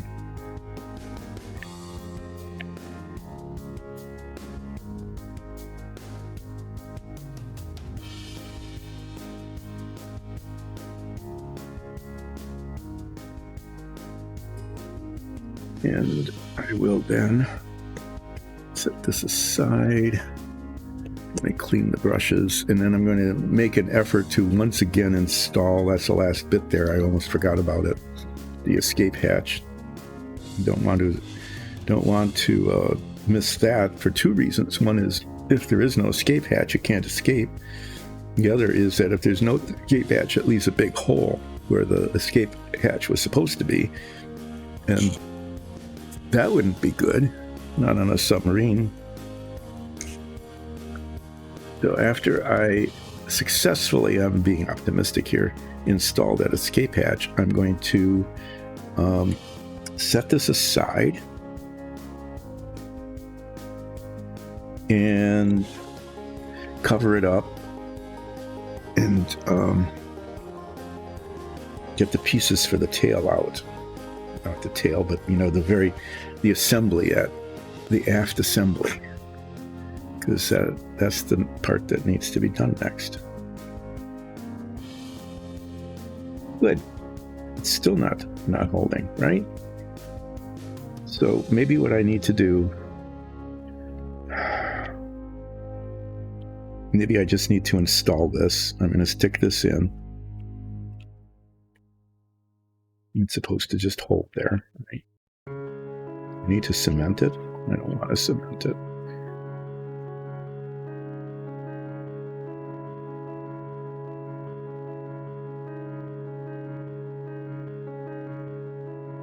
Okay, I'm going to put a little bit of cement in there. I don't want to do this, but I have to. And then I'm going to cement the ladder in after I put this in, because it's not working.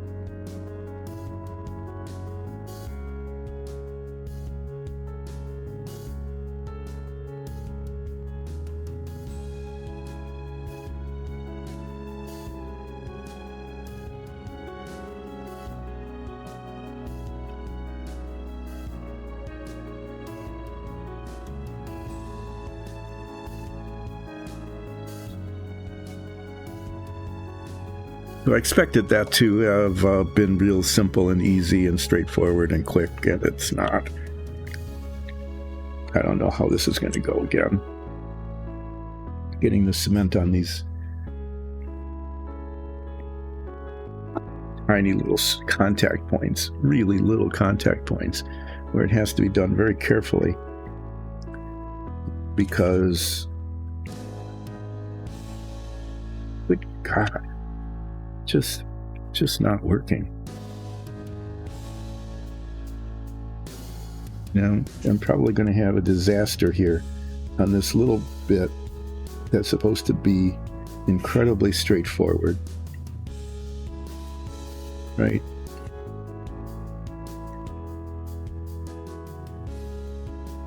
And if the ladder doesn't go on, the ladder doesn't go on.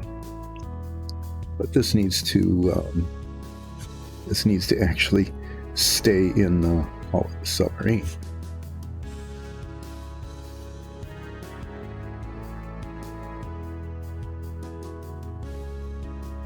Okay, I'm going to let that set. I'm assuming that there's cement that's holding it in place, and I will come back and install the ladder after the break, because it's just not cooperating right now. For some reason, I'm just not able to get this attached. Now I'm going to have to use... the downside of this now is I can't reach it. Okay? I'm going to have to use tweezers and somehow get it. I'm just going to try to do it. I might have to pull that whole thing out again in order to make it work. But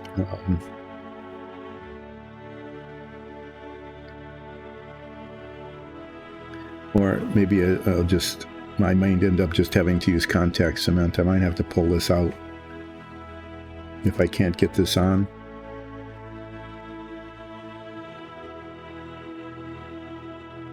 I have to pull it out and use contact cement to hold the ladder in place.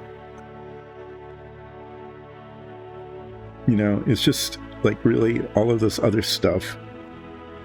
And then it's this dumb little escape hatch thing right at the very end that refuses, just absolutely refuses to cooperate.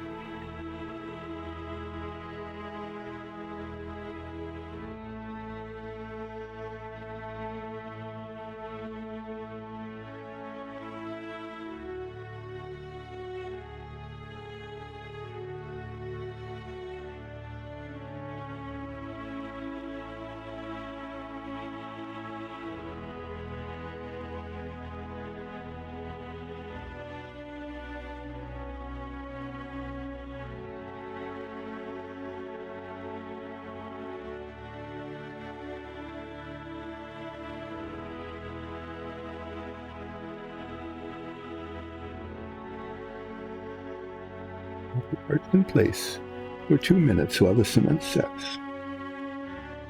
Yeah, that's where the ladder has to go, because that was part of the problem. It was just a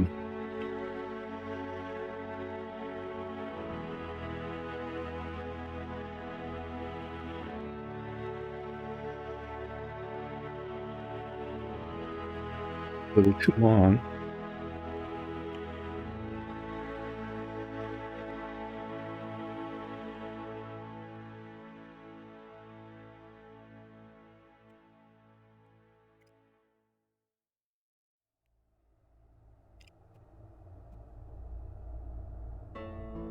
No, I'm just going to have to let this set, because otherwise it's moving around too much. So after break, I will install the ladder. At least I know I can get it in there. This escape hatch needs to be, the cement needs to set, so that it doesn't keep moving while I'm messing with the ladder.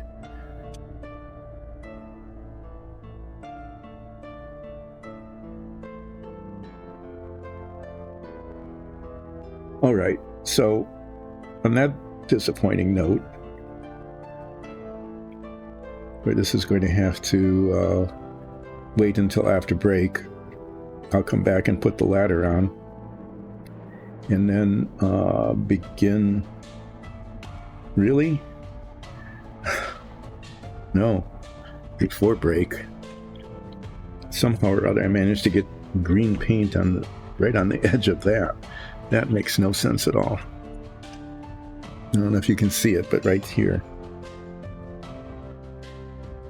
is a big blob of green paint here and here that I did not see before. I don't know if it was there before or not, but it is now.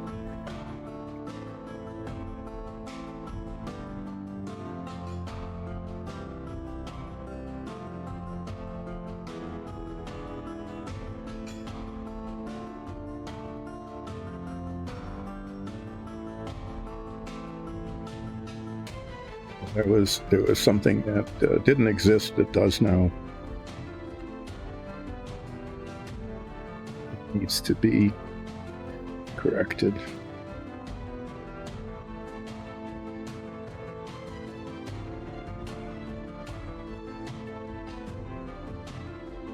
You know, I'm sure there are other flaws scattered all over the place that, you know, that I'm not seeing, like along here, really.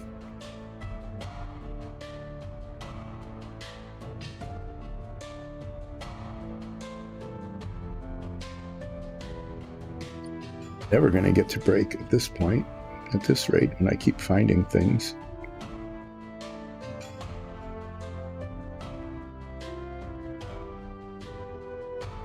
Okay, let's try again. Let's try I'm going to cover this up. And then when I get back, I'm hoping that escape hatch is firm so that it doesn't keep wiggling around as I attempt to attach that little ladder.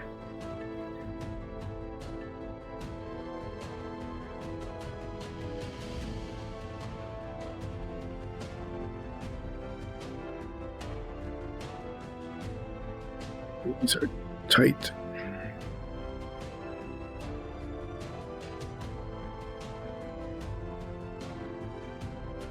Escape hatch is where it should be.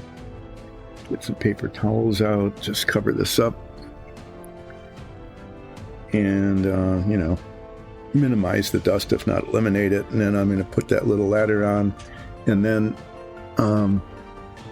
there. Okay. This part's done then. Or it will be once I get the little ladder in. And then we get to final assembly. Da-da-da-da. These are the parts here that I need to get. And then these little wings and the missile. Oh yeah, I keep forgetting the top hatch here. That needs to be cemented on. So, and the nose cone. Okay. So these are supposed to just snap in. These are little dive planes that go up on the sail. The inside of that, the little tab, will need to be painted green actually, because it's going to show through the hole in the back of the sail. This one doesn't need to be. That'll just snap in, and it'll get painted when the hull gets painted. But I need to find these parts and shape them, and then we'll see. Maybe I'll cement them together. I might be able to do that yet today.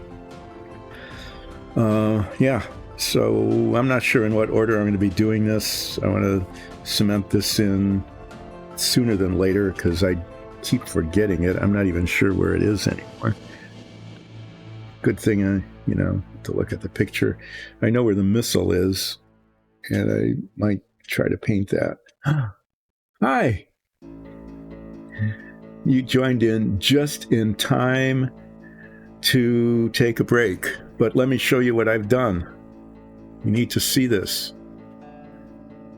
The entire inside of the submarine is now installed. I'll slowly move it across the screen. The detail in the galley and the control room, all the missile tubes, boring, and the reactor room, which turned out cool, and the machine rooms are done. And then I painted the edges and did some touching up. And so I am declaring the inside of the submarine, except for one thing.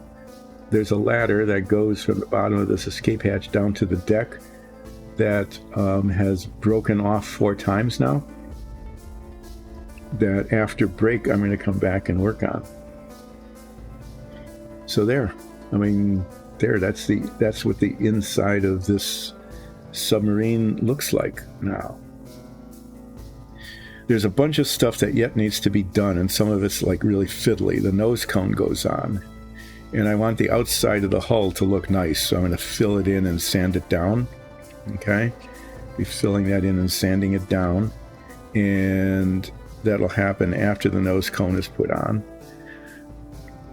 And then the tail, the tail of it, the aft part, is part of the final assembly, which is all the fins and stuff. No, the yellow things are the tubes in which the ballistic missiles are stored. This carries 16 submarine-launched ballistic missiles, and inside each of these tubes is a missile that in this very first version carried 1 nuclear warhead each, okay? And in later versions, they carried 3 to 5 warheads each. This is a nuclear-powered submarine. This is the reactor. That's a cutaway view of the reactor core. And there's a closed loop that takes highly pressurized water to a heat exchanger Oh yeah, this is nasty. Yeah, we still have a whole bunch of those now. Each of these tubes is now filled with a Trident missile, which carries anywhere from 3 to 5 warheads each. So you can do the multiplication either in your head or on your calculator, and you can tell how many quarter megaton, their megaton missiles, warheads could be launched. This one, the early prototype, carried Polaris missiles, and they just carried 1 warhead each. And in fact, there's a missile that goes into one of these tubes. And after I install the top of this and open the hatches, I'm going to actually kind of rubber cement it or contact cement it in so it looks like it's coming up out of the tube. So you can see that it works. So yeah, this was quite a weapon in the 1960s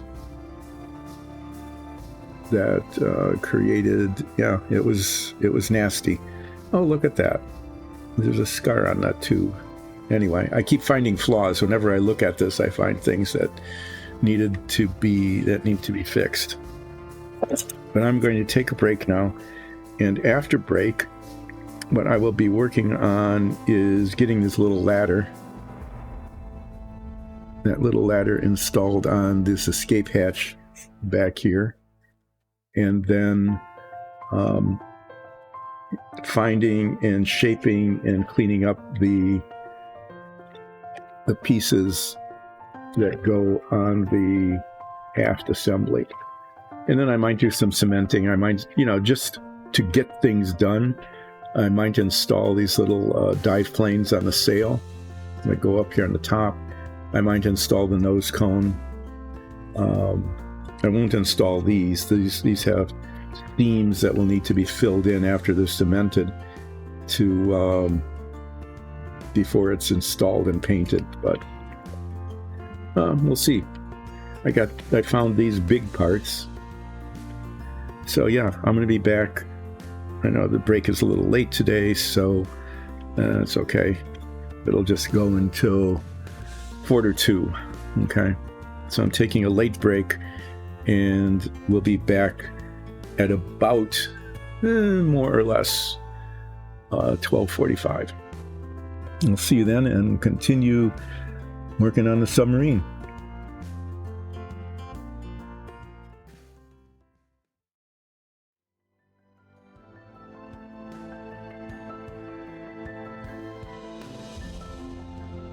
Didn't come back.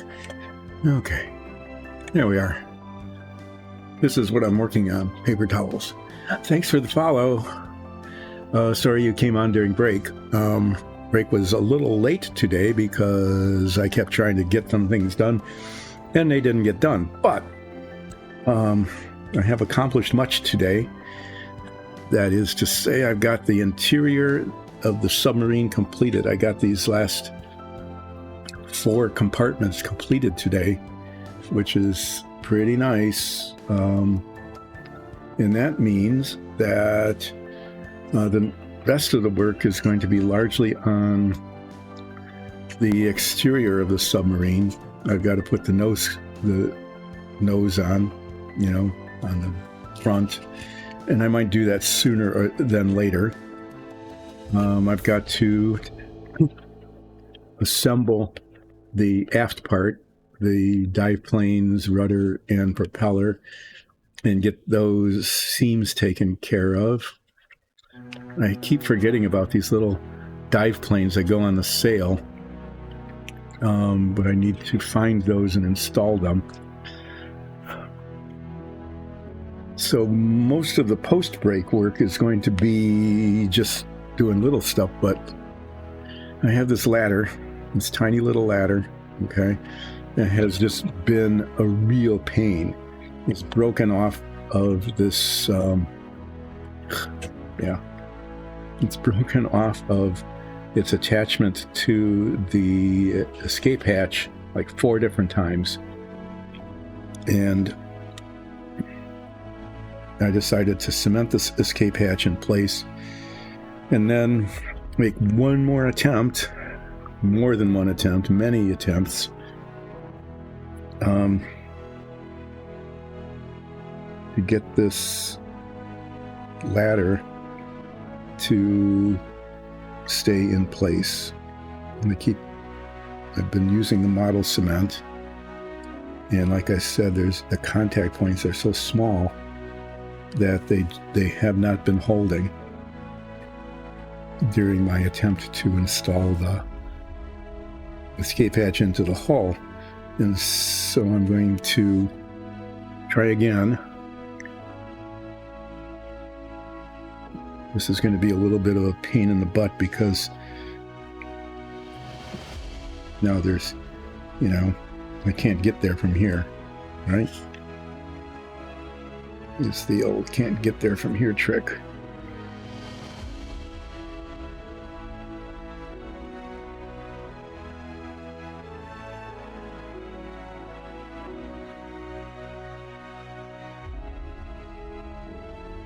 Up right now. But I'm hoping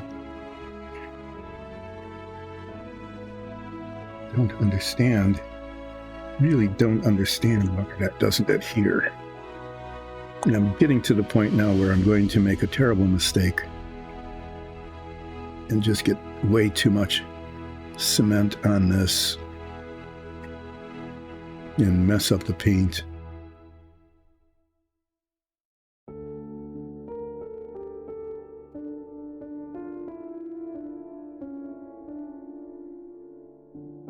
Get impatient. I'm going to get impatient and create a problem where there need not be one.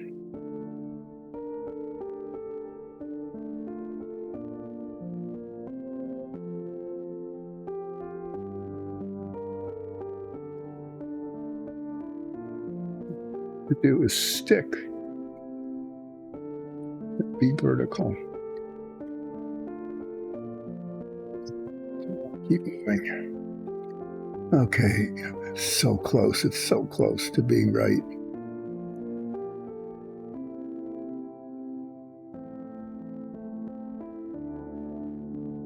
It's just like the slightest little bit of an angle off.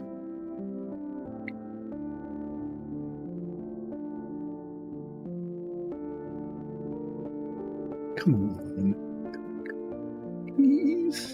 Please behave. Okay. Can you just stay there now?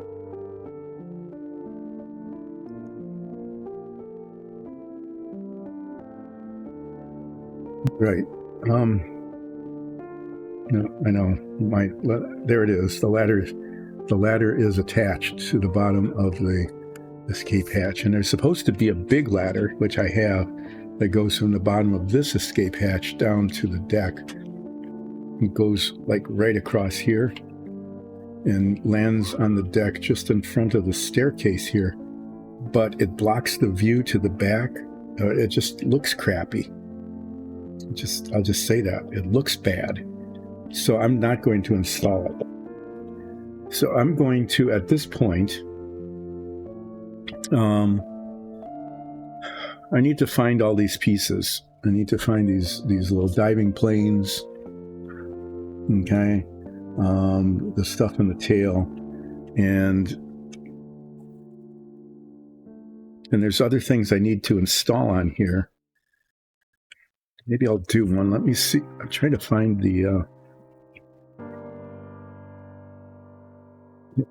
this. Okay.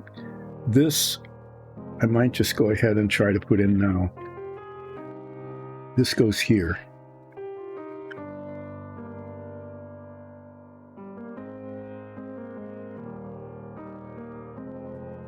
Good thing I'm testing it, because it doesn't fit right, because, okay, it's supposed to be like right even with the hull, okay? And it's not, because way back here, okay, this bulkhead, well, basically the hull is wrong, okay? Basically what the problem is that the hull is supposed to be above that bulkhead, and it's not, right? So when this piece here is okay, because the bulkhead is below the deck, and it matches. Okay, it matches up, which is a good thing. And it's a little warped, but I could take care of that through, cementing it in and holding it in place. But the back here needs to be, the hull itself is the thing that's the problem, in that it needs to be up like that. Okay, it's warped, it's bent. And so there's two things I can do. The correct thing to do would be to get the hull like this, and then cement it firmly in place and hold it forever until it's held, and hopefully it would be sufficient hold for it to not bend down like that. Because it's pretty clear that that's just the issue. The whole thing just needs to come up some like that. And it's the other alternative is to shave down the top of this bulkhead, basically file it down so that this matched up with the hull below it. That could be done without too much difficulty. And I think what I might end up doing, what I may just end up doing, is a combination of the two. But that complicates things. I was hoping to just cement this in now, but I can't. I can't because of that issue there. And that's going to take more work than I can do right now. So this is going to have to wait, unfortunately. Ooh, the ladder hasn't fallen off yet. I can cement the nose on, but I have to find it. And in order to do that, I have to get all the rest of the parts out. So what I'm going to do is just get these parts, including maybe the missile. And this is my parts thing here, okay? And put them in there as they get prepared for priming. But I'm going to declare this a success now and put it aside and cover it up and hopefully not break it. All right, we're going off screen, but I want it to not be here.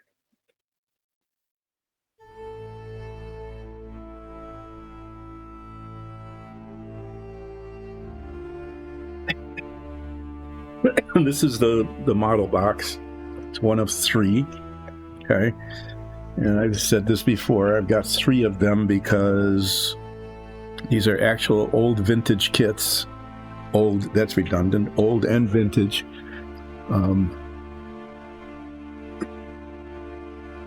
Vintage being a polite way of saying old, like me. This is the outer hull. This is you saw the inside of the submarine. It's supposed to go like this, and it folds down. There's this hinged base down here that I can show you.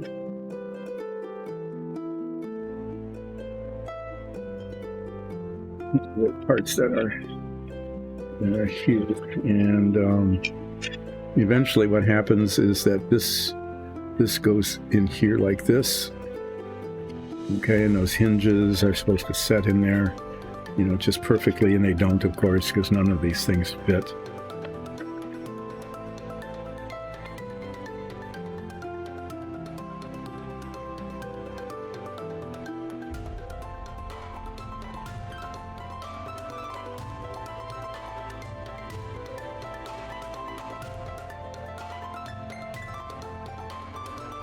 This goes back here like that. I don't know why those tabs are there.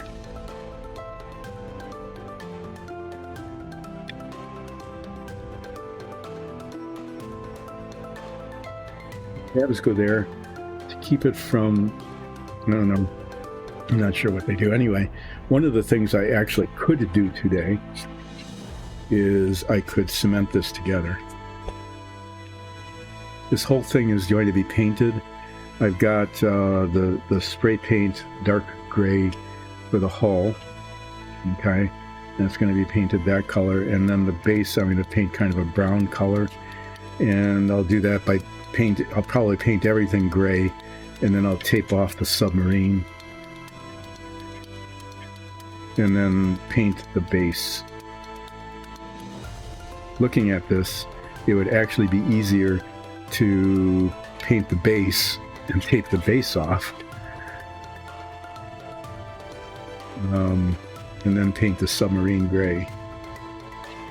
But that's how this works, and it's supposed to hinge down to show the inside. This is where the rest of the submarine sits. That hull, that gigantic hull, is supposed to be cemented on here, and that's supposed to hold it. We'll see. We'll see if that actually happens or not.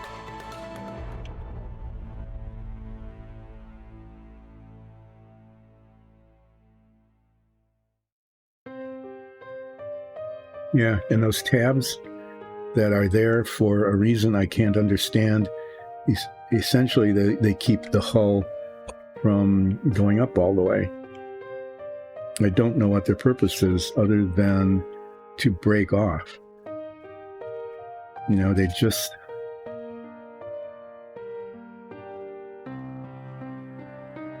one of those weird things that just doesn't make any sense. I mean, it doesn't hold it up. It's not like they clip or something. You know, you would think that those tabs, see them here, which keeps the hull from going fully vertical.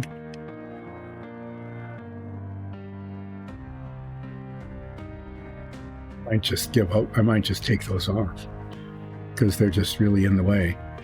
The display is going to be open anyway.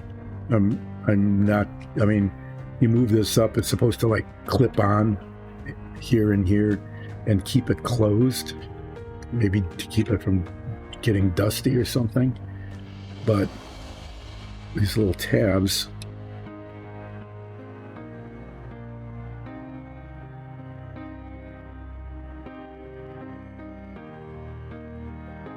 and there aren't any slots on the others. They keep, maybe they're there. No, I was thinking maybe they're there for when the hull is in there. They keep it from sliding down, but it looks like they are just like superfluous and obstructive. Well, that's something I could do, but I won't. Here's the nose. Something I can cement. Let me put this aside here. And this is the tray I've been using for all the parts. There's the propeller. The propeller has an interesting story. I have 3 kits. All 3 propellers are broken. The blades are really quite fragile, and they snap off. And so I'm going to have to detach this carefully, and I have the blade, so I'm going to cement that on at some point. Maybe I'll do that sooner than later. Anyway, I'm not going to mess with this anymore. Not today. So at about 1:30, regardless of where I am in the process here, I'm going to stop for a moment and talk about what happens after the submarine. Okay, here's one of the... Okay, there's 2 of them, and they're both identical. That's nice. These go on the side of the sail, and I think, yeah, the other one's in the bag here.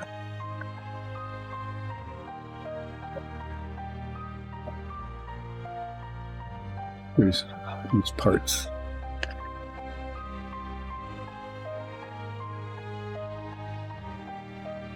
We had some small parts that were detached that it's got the propeller blade in it. These are missiles.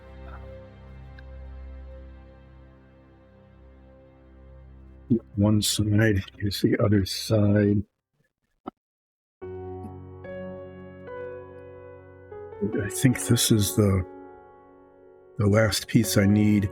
Let me cut this off, and if it is in fact the piece I need, then I'll be able to just go ahead and shape. So I'm going to cut this off and then do an inventory. There we go.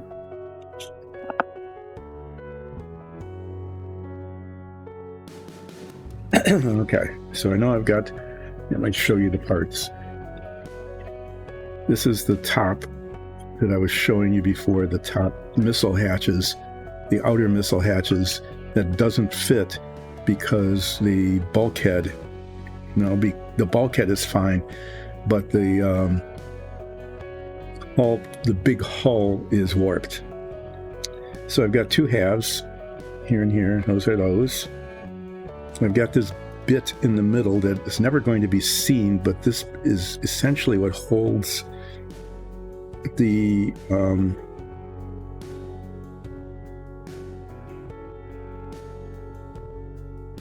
these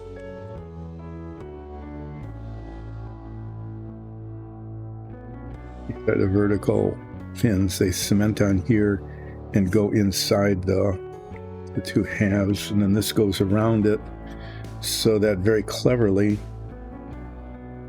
no, there it is. Okay, I need that part. This is the shaft that holds the propeller. There's the propeller blade that needs to go onto the propeller to fix it.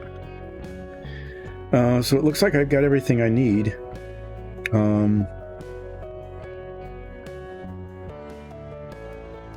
What was there?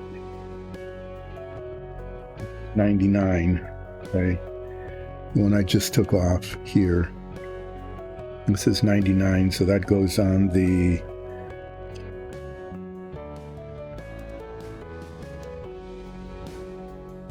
goes on 95, which is this.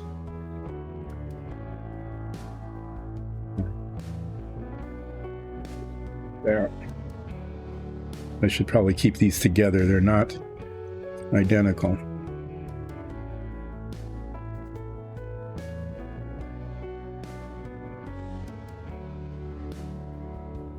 So after I clean that up, that goes in there. It attaches carefully to this without getting cement on it, so that you want it to continue to turn, and then the other one goes on the other side. I'll fit all of those together, so let me keep these separate from each other so I don't get them confused. So these are the bits I need to work with. And nothing ever fits well. There's always mold marks and stuff on them. So I'm going to be spending a little bit of time just cleaning these parts up so that I can see how well they fit. Or in this case, usually not fit. This is really messy. It's got a little sprue mark there, just extra plastic. Yeah. On and on.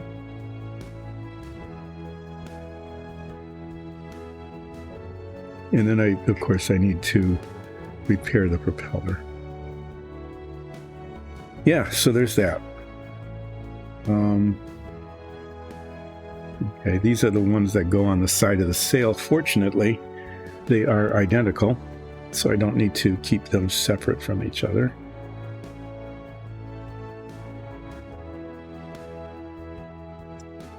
You need my fine-grained emery cloth. I am not prepared. Hold on.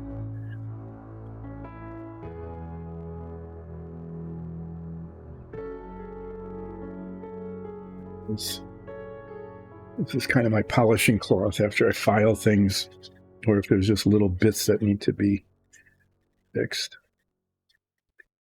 So these here are supposed to just snap into place in the hull.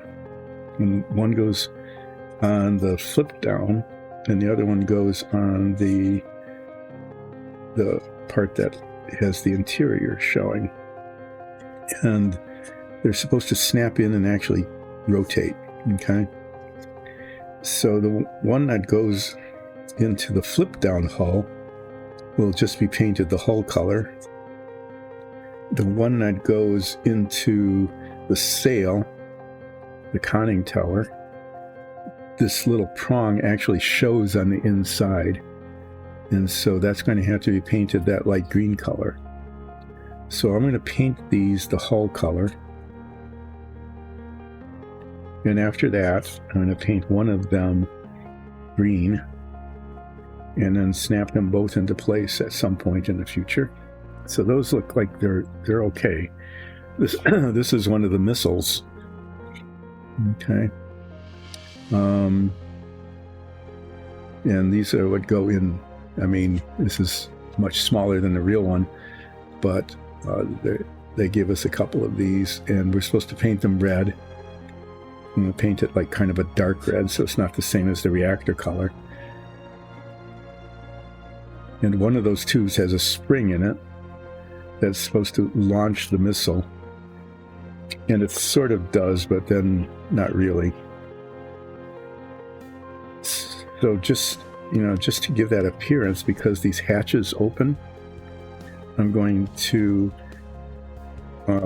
contact cement, or maybe rubber cement, so it's not real permanent, but I just want it to hold. I want to have one of these missiles like have this hatch open, and have the missile coming out like that. So that the bottom of it is just at the top of the tube, okay? So that it, people can, when you're looking at it, you can kind of see what it's supposed to look like.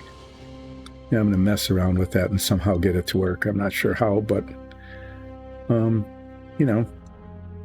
try.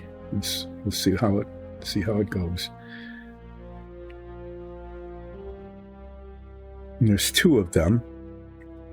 I'm not sure if the kit came with two, or if I just happened to have one from one of the other kits. Like I said, I started with 3 kits in order to get enough parts to make one submarine. And this one that I'm working with, provided probably like 95% of the parts. It was pretty complete and not very badly started. Not a lot of things were horribly painted. There were a couple of things where I needed to take the paint off, in order to repaint it well. But there were also some parts that just were, there was one missing, and there were some that were really badly molded. The plastic didn't fill the mold.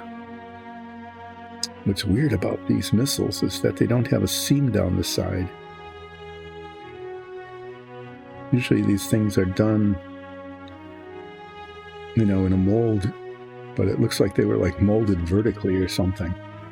I don't know, it's very odd. It's like the best molded part of the entire submarine.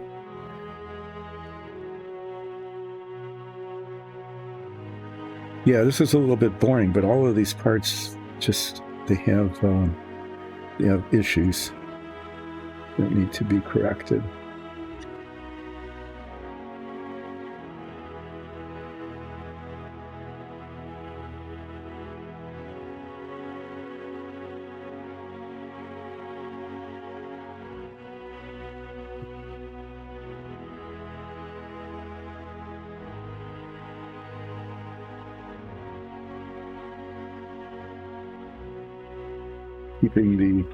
Because they're not interchangeable, as I've noted, keeping the dive plane, the vertical, which one is it, or one of the others? Yeah, the horizontal one that goes in here is not the same as on the other side.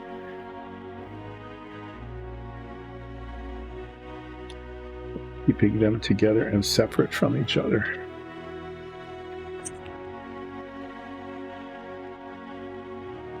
This is actually kind of clever, the way they designed this, so that both the vertical and horizontal planes rotate without bumping into each other. But it makes assembly a little bit messy.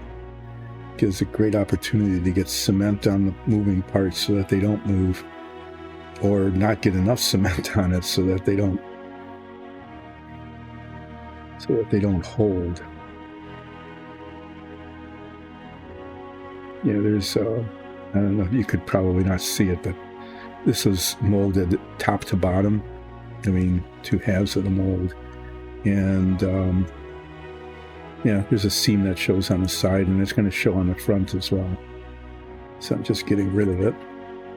I'm going to do the sides first. You could feel it with your fingernail. There's a mold seam line that goes right across. You can't see it on the back because it's really thin, but it shows on the outside of this, and it also shows on the front. It shows pretty badly on the front, actually. It shows on the inside of these. Might not see this after it's assembled, but yeah. Since I'm taking the time, I'll take the time to take care of this.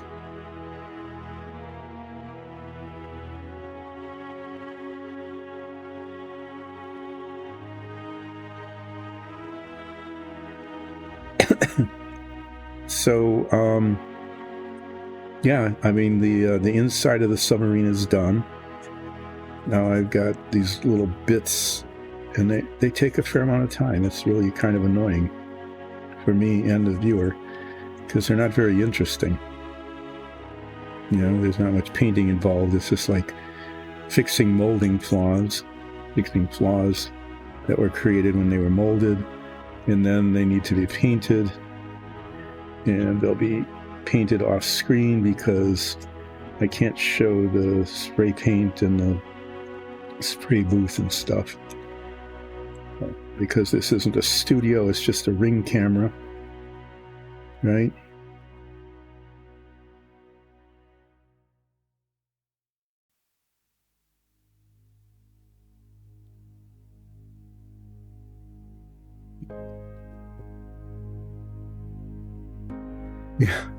Yeah, this submarine has been a lot of work. So what I said I was going to do in about 5 minutes or so, after I'm done with this one piece, I think, after I'm done with this piece, is I'm going to talk about the future of Submarine Wednesday, because, I mean, you begin to see the real possibility, not just, you know, not just making it up, but the real likelihood, even, I'll call it that, of the submarine being done. Like, these are all the parts that are left in the whole submarine, and they're on the outside. So, which makes it a little bit easier to work with. Is then what happens? What happens with Submarine Wednesday when the submarine is done?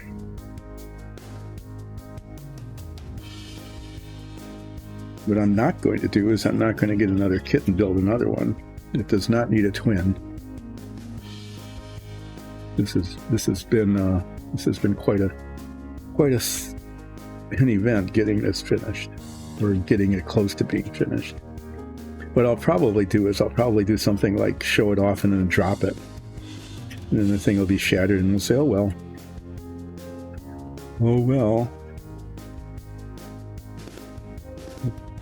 Try to not do that, but I want to talk about what happens next, and it'll take a little while to do that.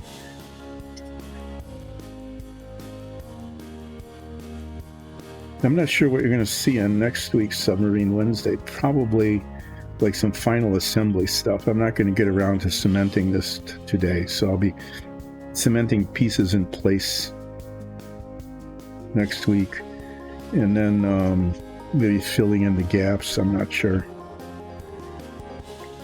Maybe not even working on the submarine the whole time. Just wrapping this up is going to be a little awkward.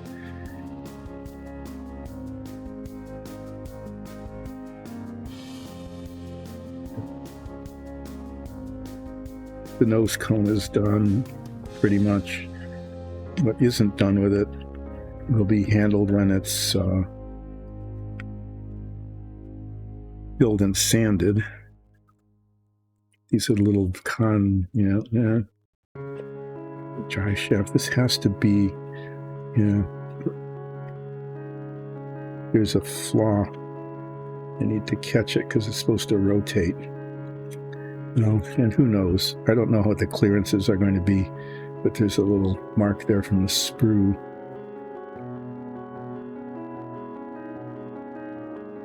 So those of you who have been watching this know what I've been doing is I've been pulling some other kits out of my vast collection of, I won't have nothing to do but build models, pile of models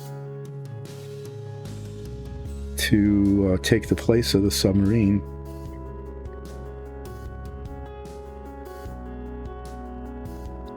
And I have rejected some and brought out more new ones to replace some of the rejected ones. And I still have really 3 serious ones to work with, and another one that I'm going to say isn't really serious, but people might want it. I'm not sure. Just get everything I can get done. I want to get done in terms of getting these parts prepped today.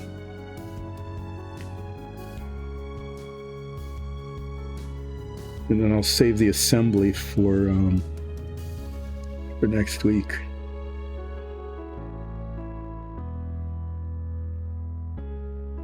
There'll be a lot of fiddly bits when it comes time to do that, actually.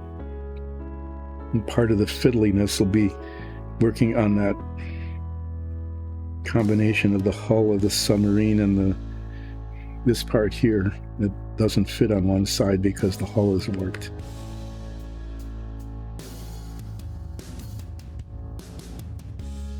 This part will not be seen, but I want to make sure that there's nothing interfering with its operation, because it's a moving part.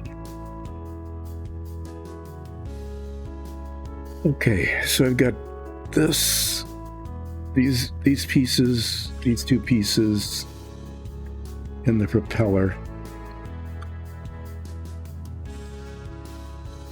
I think I'll do the propeller. I'm going to work on the propeller sooner than later because I need to cement the blade on. I need to fix it because it's broken.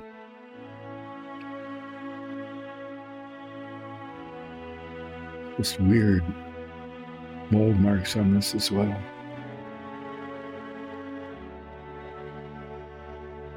Like, seriously, you couldn't get this right?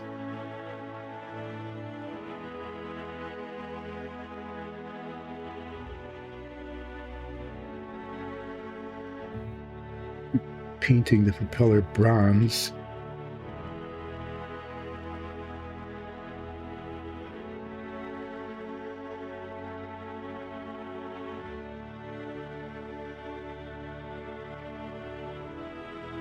I was thinking of attaching it to the shaft before cementing it in, but because of the way things need to be painted later, I'm not going to do that.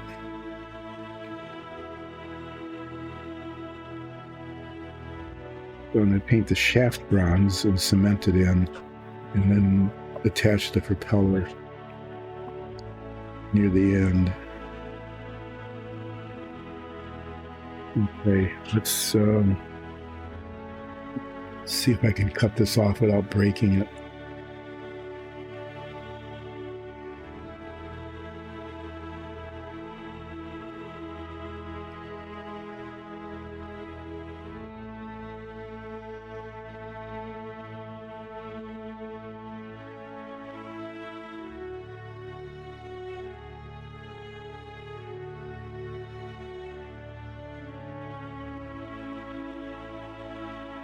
The blades are not attached very well to the hub. These knives are not as sharp as I would like them to be. You can't tell. That's where the propeller is supposed to be the blade. looks like there's like flashing all around it, but I think that's just going to be part of the blade. It's symmetric and it's on all of them.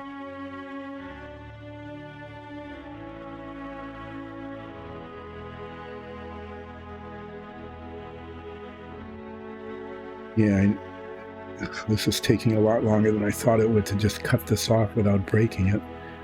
There we go. And then it needs to come off of here also without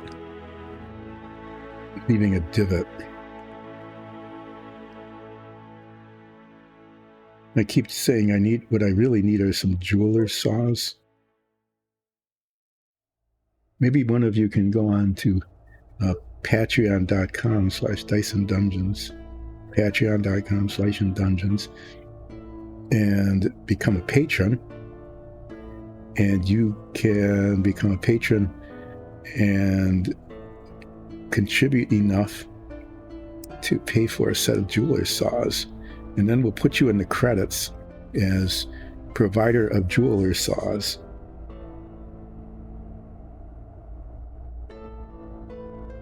That would be a really good thing to do.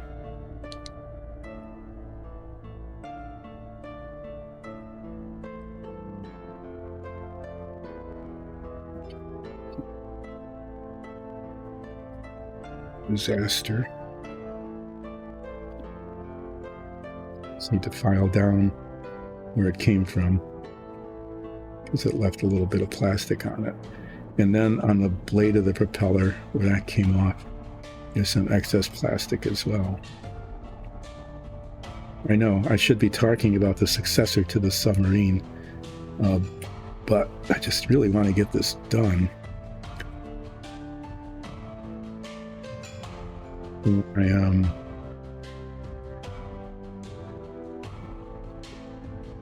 station for a bit.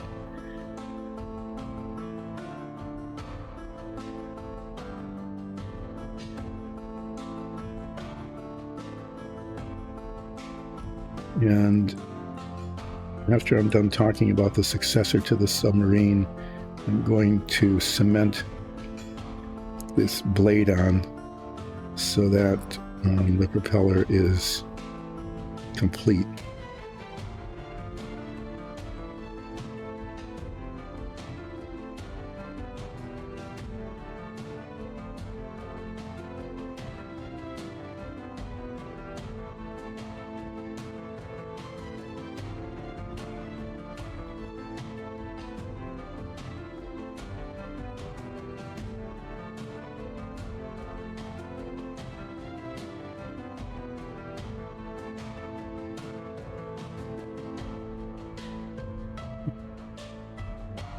Propeller blade is in here, so I'm going to deal with that later. But after the submarine is done, and it now looks as though it's possible that it might actually be finished at some point,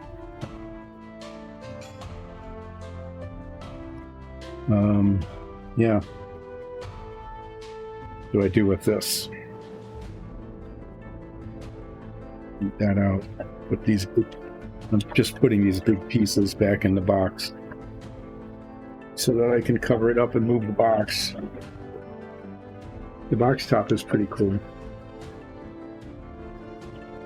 Too bad it had tape damage on it, though.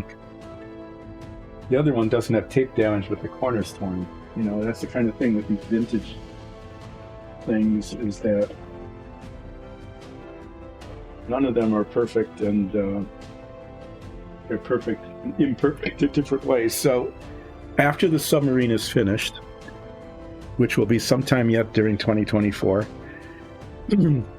if we wanted to continue to have Submarine Wednesday, I do have another submarine.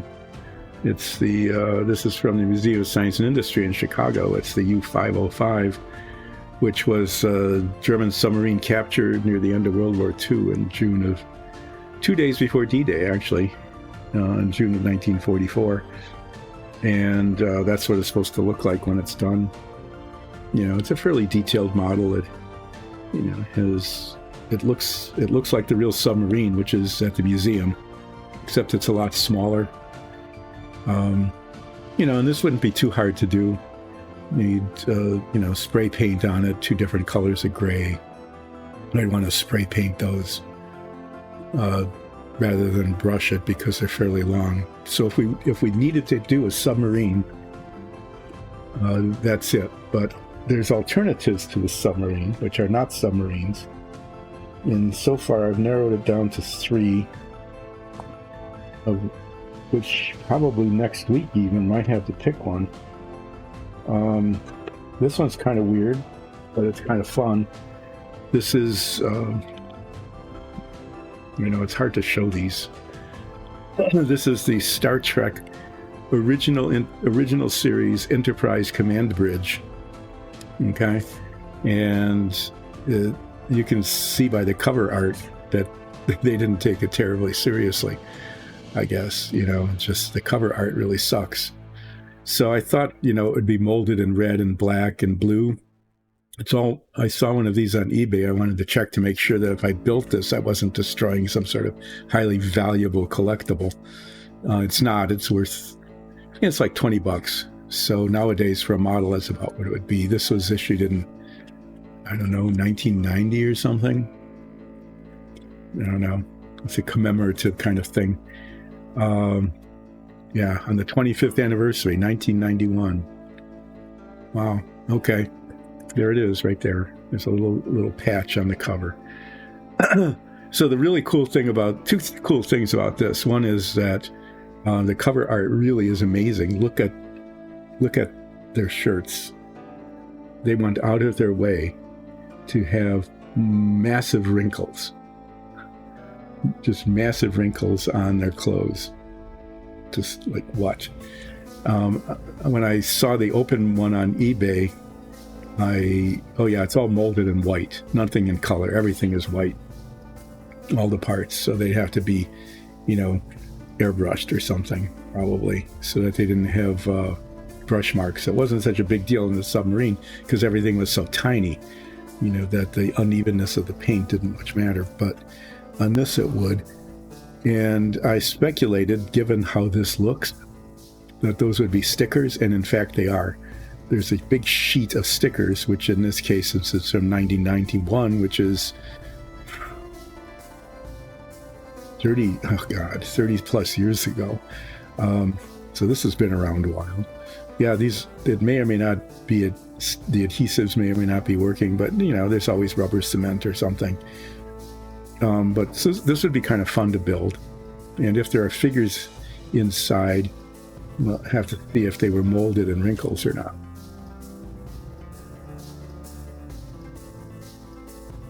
The next one, I just knocked something over, great, and it went under the workbench. This has gotten 1 vote so far. It's the Savoia S21, which is Porco Rosa's plane from the Ghibli movie. And this is a pretty cool model. That's how it's supposed to look when it's done. So this would require spray painting and airbrushing too, to make sure that it's nice and glossy red. Even though it's molded in red, you get seams that have to be filled in and sanded in parts and things, so everything has to be painted regardless. This is a little bit like the submarine in that it actually is also a cutaway, in that the top of the plane comes off and you can see the detail, such as it is the cockpit area and the fuel tank and stuff on the inside of the model. So this is, you can see what the parts are like. It comes with a Porco that is supposed to end up being painted like that to look like Porco Rosso. So yeah, I mean this would be, it's not started, so all the parts are there. It requires a fair amount of painting and other stuff to make it work, but this is right in the running. I'm not sure. And then this one I'm really tempted by. This is big. Okay, you can see it's big. It's the entire Apollo stack. The command module on the top and the service module, and even the section that held the LEM Okay, so all of the components are there in fairly good detail. You get a very detailed lem that you can put inside and take out. Okay, the service module even has a hatch that opens so you can see the inside of it. So there's detail there. Again, that's almost like the submarine in that there's cutaway stuff. And then the command module, the hatch comes off so that you can see the astronauts inside. So this is, oh yeah, and then on the three components, I know the cellophane's ripped. The three components unstack so you can set them next to each other. Okay, so you can either stack them up on like the box top cover shows, or you can display them separately. So this model is actually pretty tempting. I bought this because it just looks so cool. You know, and then the different parts. I think that, you know, the painting part is just, again, there'd be a lot of like airbrushing or spray painting to avoid marks, but there isn't too much cementing involved, it looks like.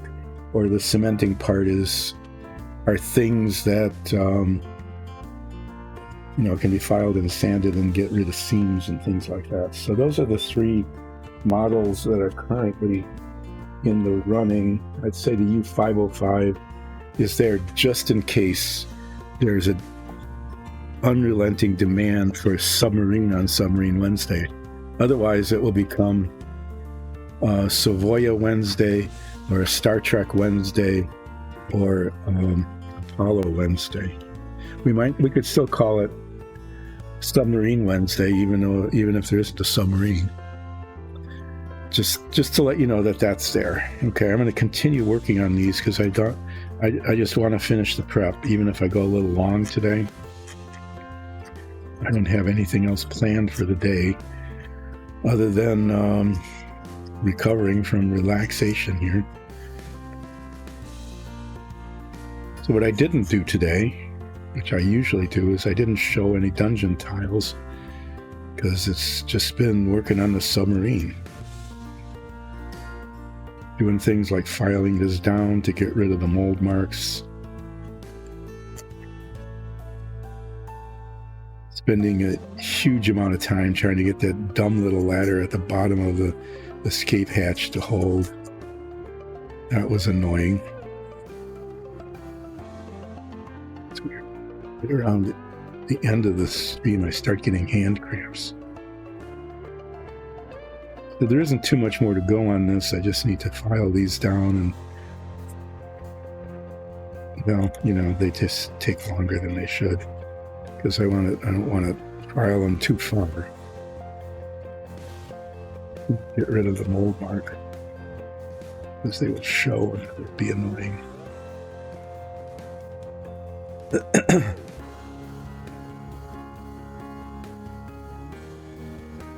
And so oh my. I wonder if that's going to be inside or not. It's one of those dumb little circles. This model has been plagued by these circles on the molding process.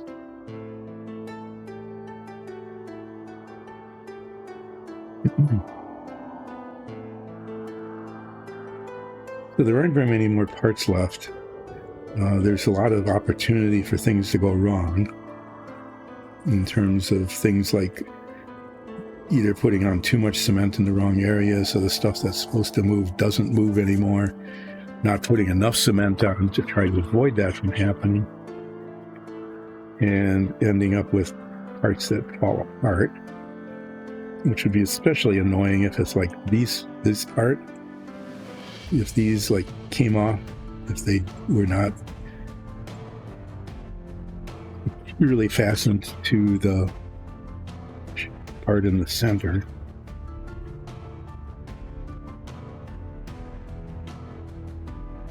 And I have to cut these things apart. Fortunately for this part of the submarine, you know, something even went terribly wrong and I had to like cut it open. because I'm planning to paint it, I would be able to, fill in the cracks and things like that. So I'd be too anxious about it, but I also don't want to have a disaster. I don't want to have a major oops when I can have maybe no oops at all.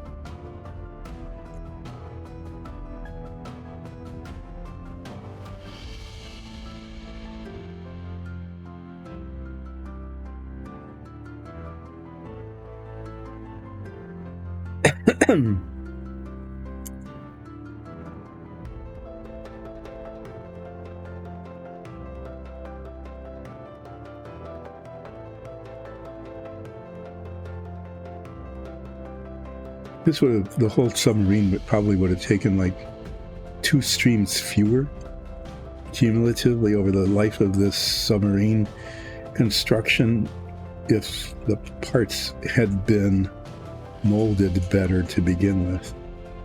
I've been spending a lot of time getting rid of mold marks and getting parts to fit that should have fit that don't fit.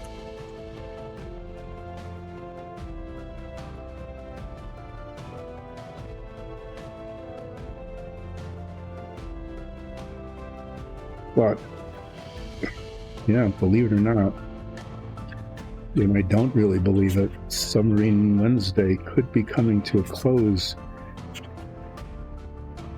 It's not going to be that soon. I mean, just like even getting this top deck on, where I need to modify the bulkhead underneath it so that it fits sort of smoothly with the hull. That's the kind of thing to dink around for like 15 minutes, just playing around with it to get it to work right.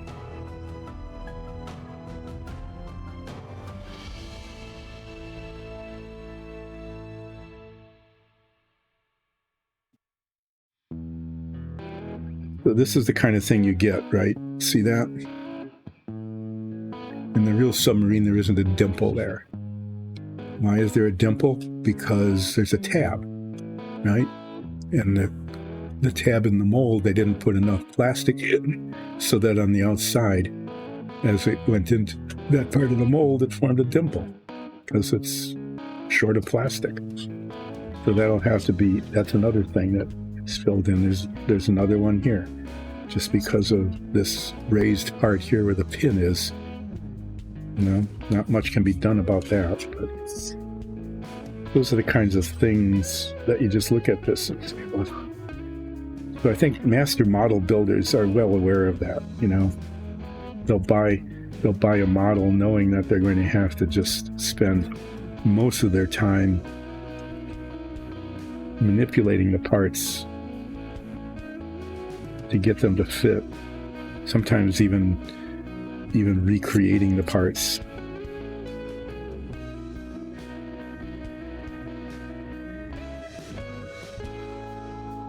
Complete the model. Where they have parts that just aren't, you get these aftermarket parts kits because the model as it comes out of the box isn't historically accurate. The landing gear is wrong, or the fairing on the engine is wrong. So there's aftermarkets. Sometimes the pieces in the aftermarket, like a new landing gear strut, right? A set of landing gear struts can end up costing as much as the model originally. You have to be really serious about your modeling to start getting into that. I'm not that serious. This isn't that serious. I'm just trying to make it look, nice. Since there was all the detail in it, I thought, well, like with the galley, right? Spend some time painting the pots and pans that are hanging on the wall of the galley. Why not? Getting a round file out here to clean up the round part.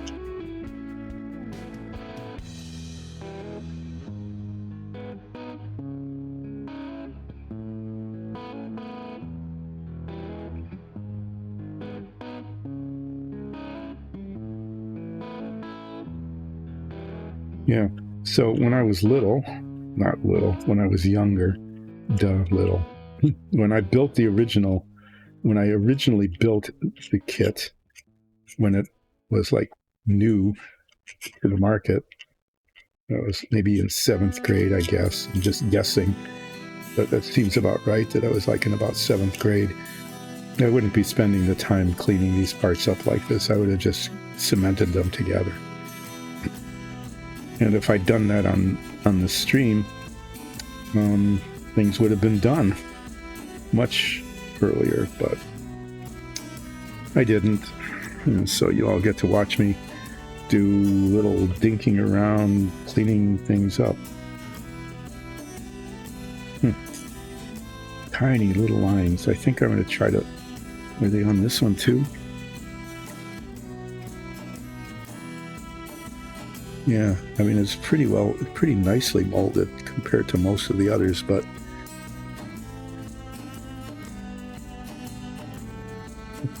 there's some little lines there. Oh, okay. Yeah, and I'm glad I'm doing this, because as I'm doing this, I'm seeing that there's a line here, and on the front, really bad one on the front of the fin. Yeah, I'm going to go long because I just want to get these parts ready, so that when I get the primer, that was the other thing. I was hoping to get some of these things further along, but I just found that for like priming these things, a spray can of primer just was working better than the airbrush. And there was still a lot of paint left in the can. You could feel it sloshing around, but the propellant ran out, and I'd never had that happen before. I've had it happen the other way, where the paint ran out and there's still a lot of propellant, so you just got this whoosh of nothing, right? It just happened the opposite, is that there was plenty of paint in the can, but the propellant ran out, and so then I had a can like 20% full of fairly expensive paint sloshing around, and because of the propellant, anyway, it got all over my hands. It's just messy. That was annoying, and I don't know if it set me back like even a full streaming session, probably not, but it wasn't helpful. Oh my, look at that. Okay, I'm gonna have to try to fix that. There was something like this on the inside of the flip down hull, the part of the hull that I showed you that goes into the stand and hinges down. If you look here, see that variation in reflectivity right there? There is just a rough spot on the edge, and I'm not sure what that is. It's almost like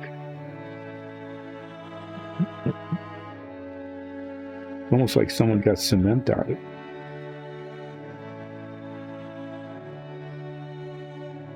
I'm just using this polishing emery cloth, which wears away at it pretty quickly and doesn't leave scratch marks. So I'm glad I saw that. I'm glad I'm messing around with this.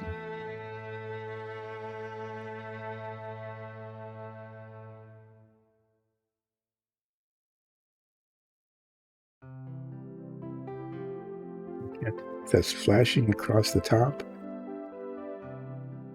Maybe a little bit. Or whether it's supposed to be naturally. I guess it's just molded that way. We'll see if, when I fit the parts together, we'll find out if it fits.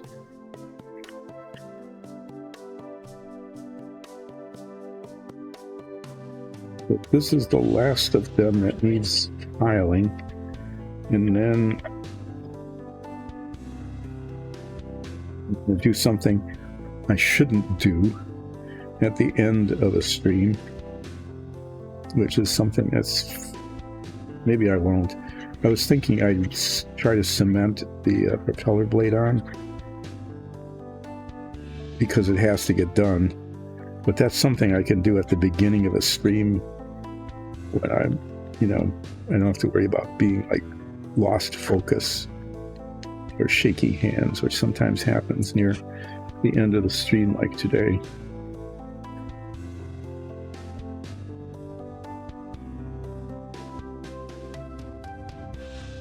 So you can really see the seam. You might even be able to see it on the camera. The line here where the molds came together.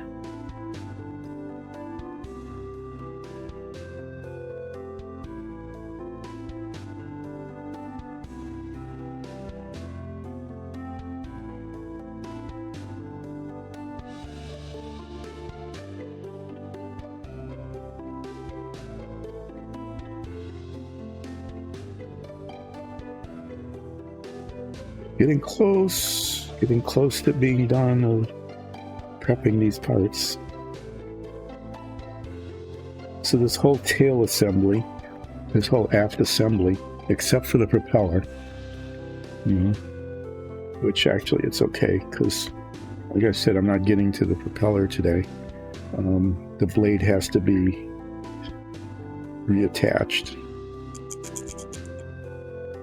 But this whole aft assembly, the vertical and horizontal diving planes and things need to be assembled, and then the gaps and the seams need to be filled in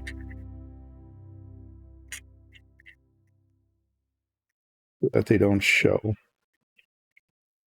and then they get attached to the hull after that. So next Wednesday, what I'll be doing is putting this together, fixing the propeller, attaching the nose cone, and getting that put in place. At the beginning of the stream, one of the first things I'll do is I'll do the propeller, so that can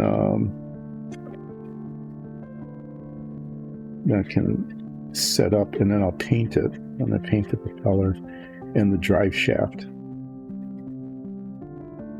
bronze before it's assembled, and the propeller will go on after this is put onto the submarine and the submarine is painted.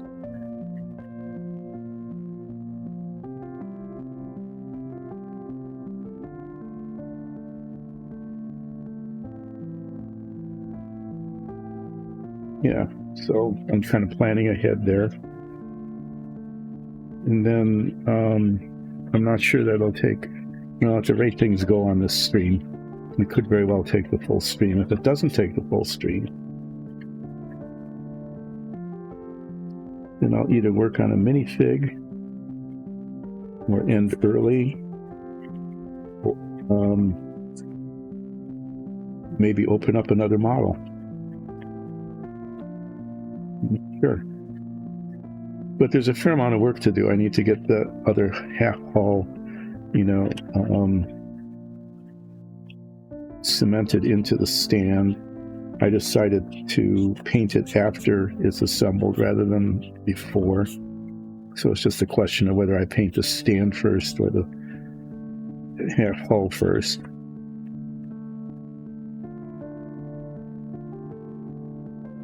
Okay, let me inspect this.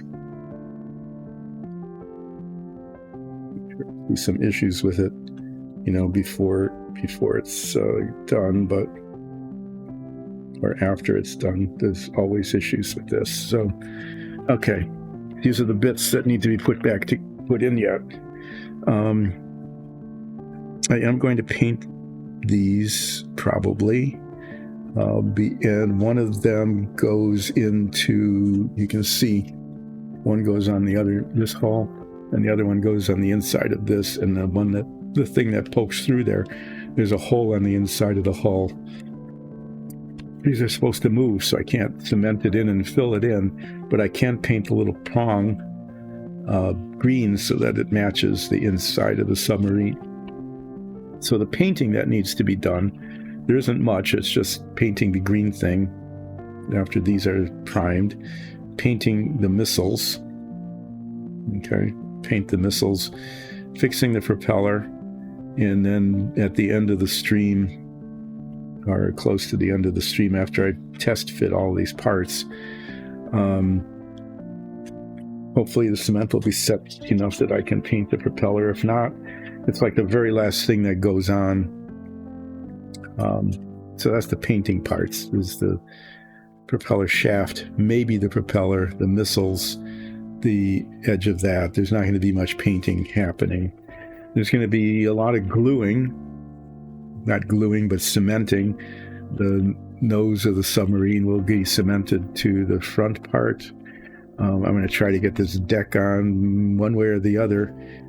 Some of it may involve holding things for like 5 minutes. So I'll just be sitting here, holding on to something, trying to keep it from moving. This is a lot of fiddly stuff. I need to test fit everything to make sure it works and how it fits and whether it does fit. And then it'll fall apart as I'm test fitting it, and then I'll try it again, and something won't work, and then it'll fall apart, so I won't be able to tell. So that'll happen like 3 or 4 times if I finally end up cementing this. Okay, but I want to get it cemented, fairly early on, so because then I have to fill in the gaps, the seams. Okay, like when these two things come together.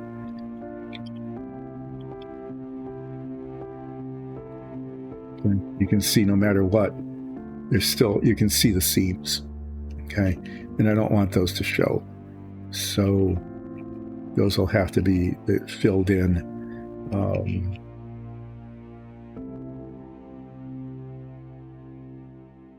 Seriously. Okay. See, this is why you test fit things. It turns out that there's a bulge here. Here, let me show you again.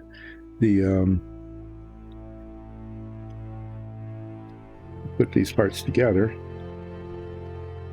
Okay. And you can see the seam there, and you can see the seam there. You look at it from the front, and this comes together really nicely, but this one didn't because it was just a little bulge of plastic. Okay, the one on the right, the starboard side, is 95 there.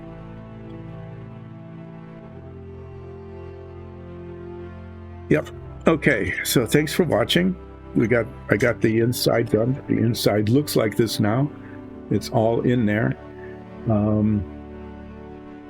I've got these parts prepped so that I can test fit and then cement them together, and then start putting filler in the gaps so that can be filed and sanded so it looks more or less seamless. I'll probably get this done. I'm not going to be able to cement it in the same day because that all has to sit around and hope. You can, I should be done by now, but because you joined in, just hang on a few minutes. I'm going to go a little longer. I'm going to show you the accomplishment today. These are the last bits that need to be put together. Next week, Wednesday, I'll be cementing a lot of these in place, like the nose, assembling the fold down, assembling the rear. It won't be complete, but it'll be pretty close. Most of these things will either be assembled into one piece, all of these, and these bits here will be attached to the submarine. These are the missiles, and I'll show you how those will work later. But, Prager, you need to see that I did something today. I'm going to move these parts away. Put them in this is where I stick my parts place.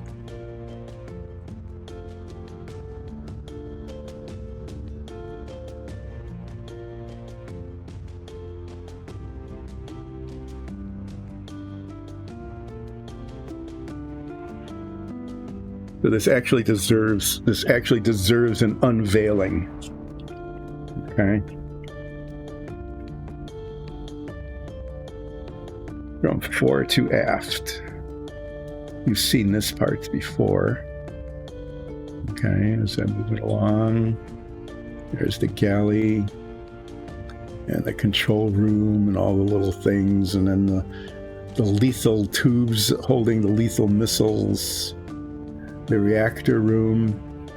This came out pretty cool. They did a cutaway, so there's the reactor core glowing away with the closed loop of high-pressure steam going up here into the pipe that goes into the mechanical rooms. And if I can, I'm going to pull the camera way back as I can. There it is, the inside of this cutaway submarine is done. I wish I could say I was done. I'm not. I still need to do, the outside. I need to put this of course doesn't fit because the part of the hull is warped. So there'll be some manipulation there to get it all to work. But yeah, I got it done. The inside is done. And since you're on, I will show you the finalists. I'm going to put this away because Ole is on.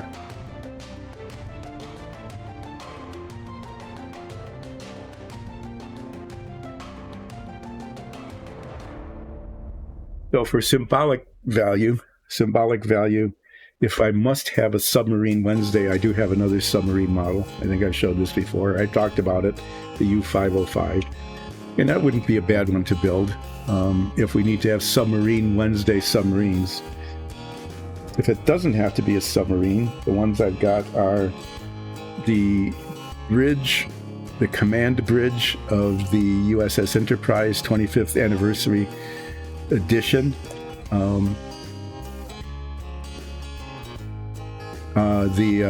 I looked this up. It's worth like $20, so it's not highly valuable. There's a lot of them on eBay, so it would be okay to build it. It's molded all in white plastic. I thought it would be in these different colors, but it's just white, so it all have to be painted. But that's not a big problem. I don't know if it's got the figures in it or not, and I don't know if the figures have wrinkled clothes or not. That didn't show up on the ones I saw. But all of this stuff, all of these displays are in fact stickers. It's a wonderful 1990s thing, right? Instead of decals, you got stickers. So there's a big sheet of all of these little things that when you put on, they'll stick on maybe, and then they'll curl up. And anyway, this might be kind of fun to build. And then this is whose favorite, the Porco Rosso Savoia S21, which is a cool model. It's also a cutaway. It's the challenge here isn't so much the assembly. The challenge will be to get it painted nicely once it's assembled. So that means that, just like some things, they say, well, put these pieces together and then paint it. It's like, no, you have to paint it first, because if you spray paint it later, you either have to do an incredible job of masking, or it just doesn't work. Anyway, this is a really cool model. Yeah. So there's two Porcos that come with it. There's a standing Porco, like that, for display, and then there's a sitting Porco that actually sits inside the plane. That's a slightly different scale. So this one's in the running. Okay, you need to see this, right? So there's decals, green and white, because the red's already there. Okay. The instructions they're all in Japanese completely. So the parts at least are numbered. Yeah, the parts are numbered. But and the pictures are pretty clear, but the directions are in Japanese. So anyway, this is in the running. If I don't build this next, it will be the one after next for sure. It'll be the third, actually the fourth, because I did a Fink Eliminator. And then this one I need to build also. So if it's not first if it's not next to the one after, it's after that. This is a gigantic history maker Apollo kit, and it has this really neat detail that has the compartment where the LEM goes in, and the LEM is separate, so you can take it in and out. The service module has a hatch, so you can see the interior detail. There's that. So like here, you can see if it's built, that the service model has a hatch, so you can see the inside.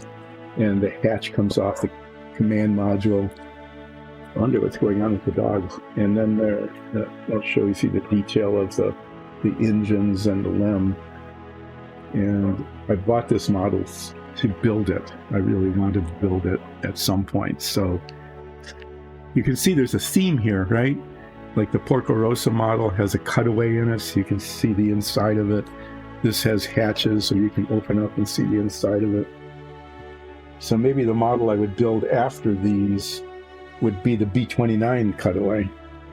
The other one that's in contention, though, is the USS Constitution, Old Ironsides, the sailing ship. Anyway, you think Apollo, huh? More than the Star Trek? Yeah, I have to agree. The Star Trek thing would be kind of fun to build. It's just such a weird model. And it'd be fun finding out that the stickers don't stick anymore, and then trying to find out what kind of adhesive to use to put them in place, that kind of thing. Painting all the wrinkles on their t-shirts. But I'm thinking it's really you've been where is it, in Boston, right? Yeah, it's in Boston. I was on it while they were rebuilding it, because it's a wooden sailing ship, and wooden sailing ships rot, and they need to. That's why there aren't very many around. They need to be like almost totally rebuilt every 4 or 5 years, and it had just come out of dry dock where they rebuilt the hull. I think there's like 6 pieces of wood that are still original on the whole ship. Oh, neat. So you got to visit both big East Coast cities. Yeah, it is. In the USS Constitution, Old Ironsides is still a commissioned warship. It is in active service, and sailors are assigned to it. I mean, just like any other ship. It doesn't sail all that much, but it's pretty fun, isn't it? It was from the War of 1812. So it's been around a while, but it's really pretty cool to see it. The model is really cool. I actually bought 2 models. It was like the submarine situation. Where buying a model that's complete and not started is incredibly expensive, because they just end up being collector pieces. So I bought 2 that were already started, hoping that there was enough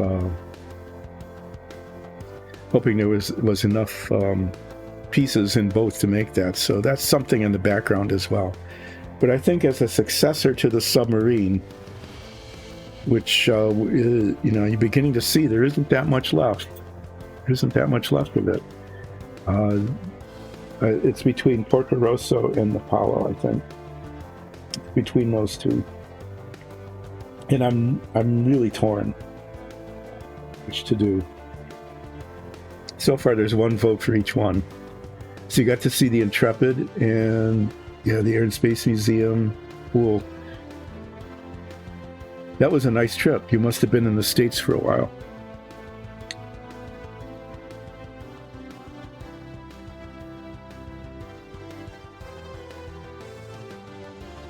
Yeah, that's enough time to see it. I hope it was a good time of the year. You can either get oppressively hot, especially sometimes in New York. Boston's not too bad, but the winters can be kind of exciting. So, this is what I'll be working on the stream next week. After this, the rest of it's going to be like masking off this whole thing and spray painting the outside of the hull. And that's not something I can do on stream. So there may be like one possibly 2 streams left for the submarine. 6 in Connecticut. What was going on in Connecticut?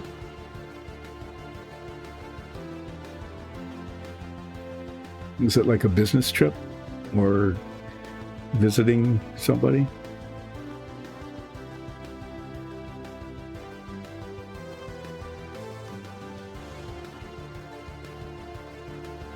Ah, okay. You just write it in. Well, if you ever want to come to West Michigan, make sure you come in the winter when you don't see the sun. We have had less than 12 hours, fewer than 12 hours of sun since Thanksgiving. And we have had measurable precipitation every day for 3 or 4 weeks now. It's, you hear about being like at Portland or Seattle or even Buffalo or something, but I think West Michigan, there must be other places in the world that are like this, but West Michigan has been especially gray and damp. Well, I'm going long here, but I wanted to chat with old Brogger. Thank you for joining in. I appreciate it. I will be back on Friday, painting, unless something else shows up, I'll be painting this. And I've been given a colors thing. It's supposed to look like this.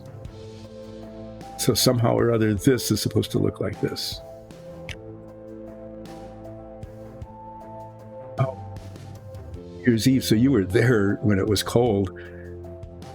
Oh, you're welcome. Thanks for joining in. I really, really appreciate it. And hopefully you'll stop in Friday and you'll get to see how close I'm coming in terms of colors. I mean, I can find the colors, but it's getting them blended, shaded and things like that I find to be struggling. And next week, Wednesday, I'll be doing these last bits of the submarine. And I'll see if there's much of it left to do another stream or not. Otherwise, I'll be starting something else. And it's between the Savoia and the Apollo. I know, it's really hard for me to choose. Maybe I'll just abandon both of those and just randomly grab something. Like I've got a PBY Catalina. Yep. You say Apollo, who says Savoia? They're both going to get built. I can just say that because of the competition, roll a dice. The last time we recorded our Dice and Dungeons and Dragons show, I don't want to give too much away, but let's just say that on a D20, there apparently were no facets that had more than a single digit on it. In fact, I'm not sure that anything was above a 5. I think I did get a 6, but I've got this shirt. I don't know if you can see it.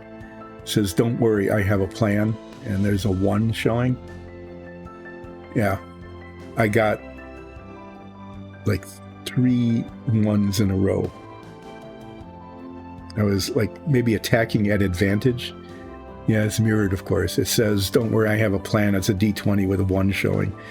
It was really bad. It was like deadly bad. But if you want, keep watching Relax our Dungeons and Dragons campaign, and you'll especially catch it on YouTube. Maybe you'll get to see the reaction of everybody to my rolls. It's not unusual for me to do that. Anyway, thank you. This has been Dice and Dungeons. We bring you a Dungeons and Dragons show on Twitch 3 Sundays a month. You can catch past episodes on YouTube and on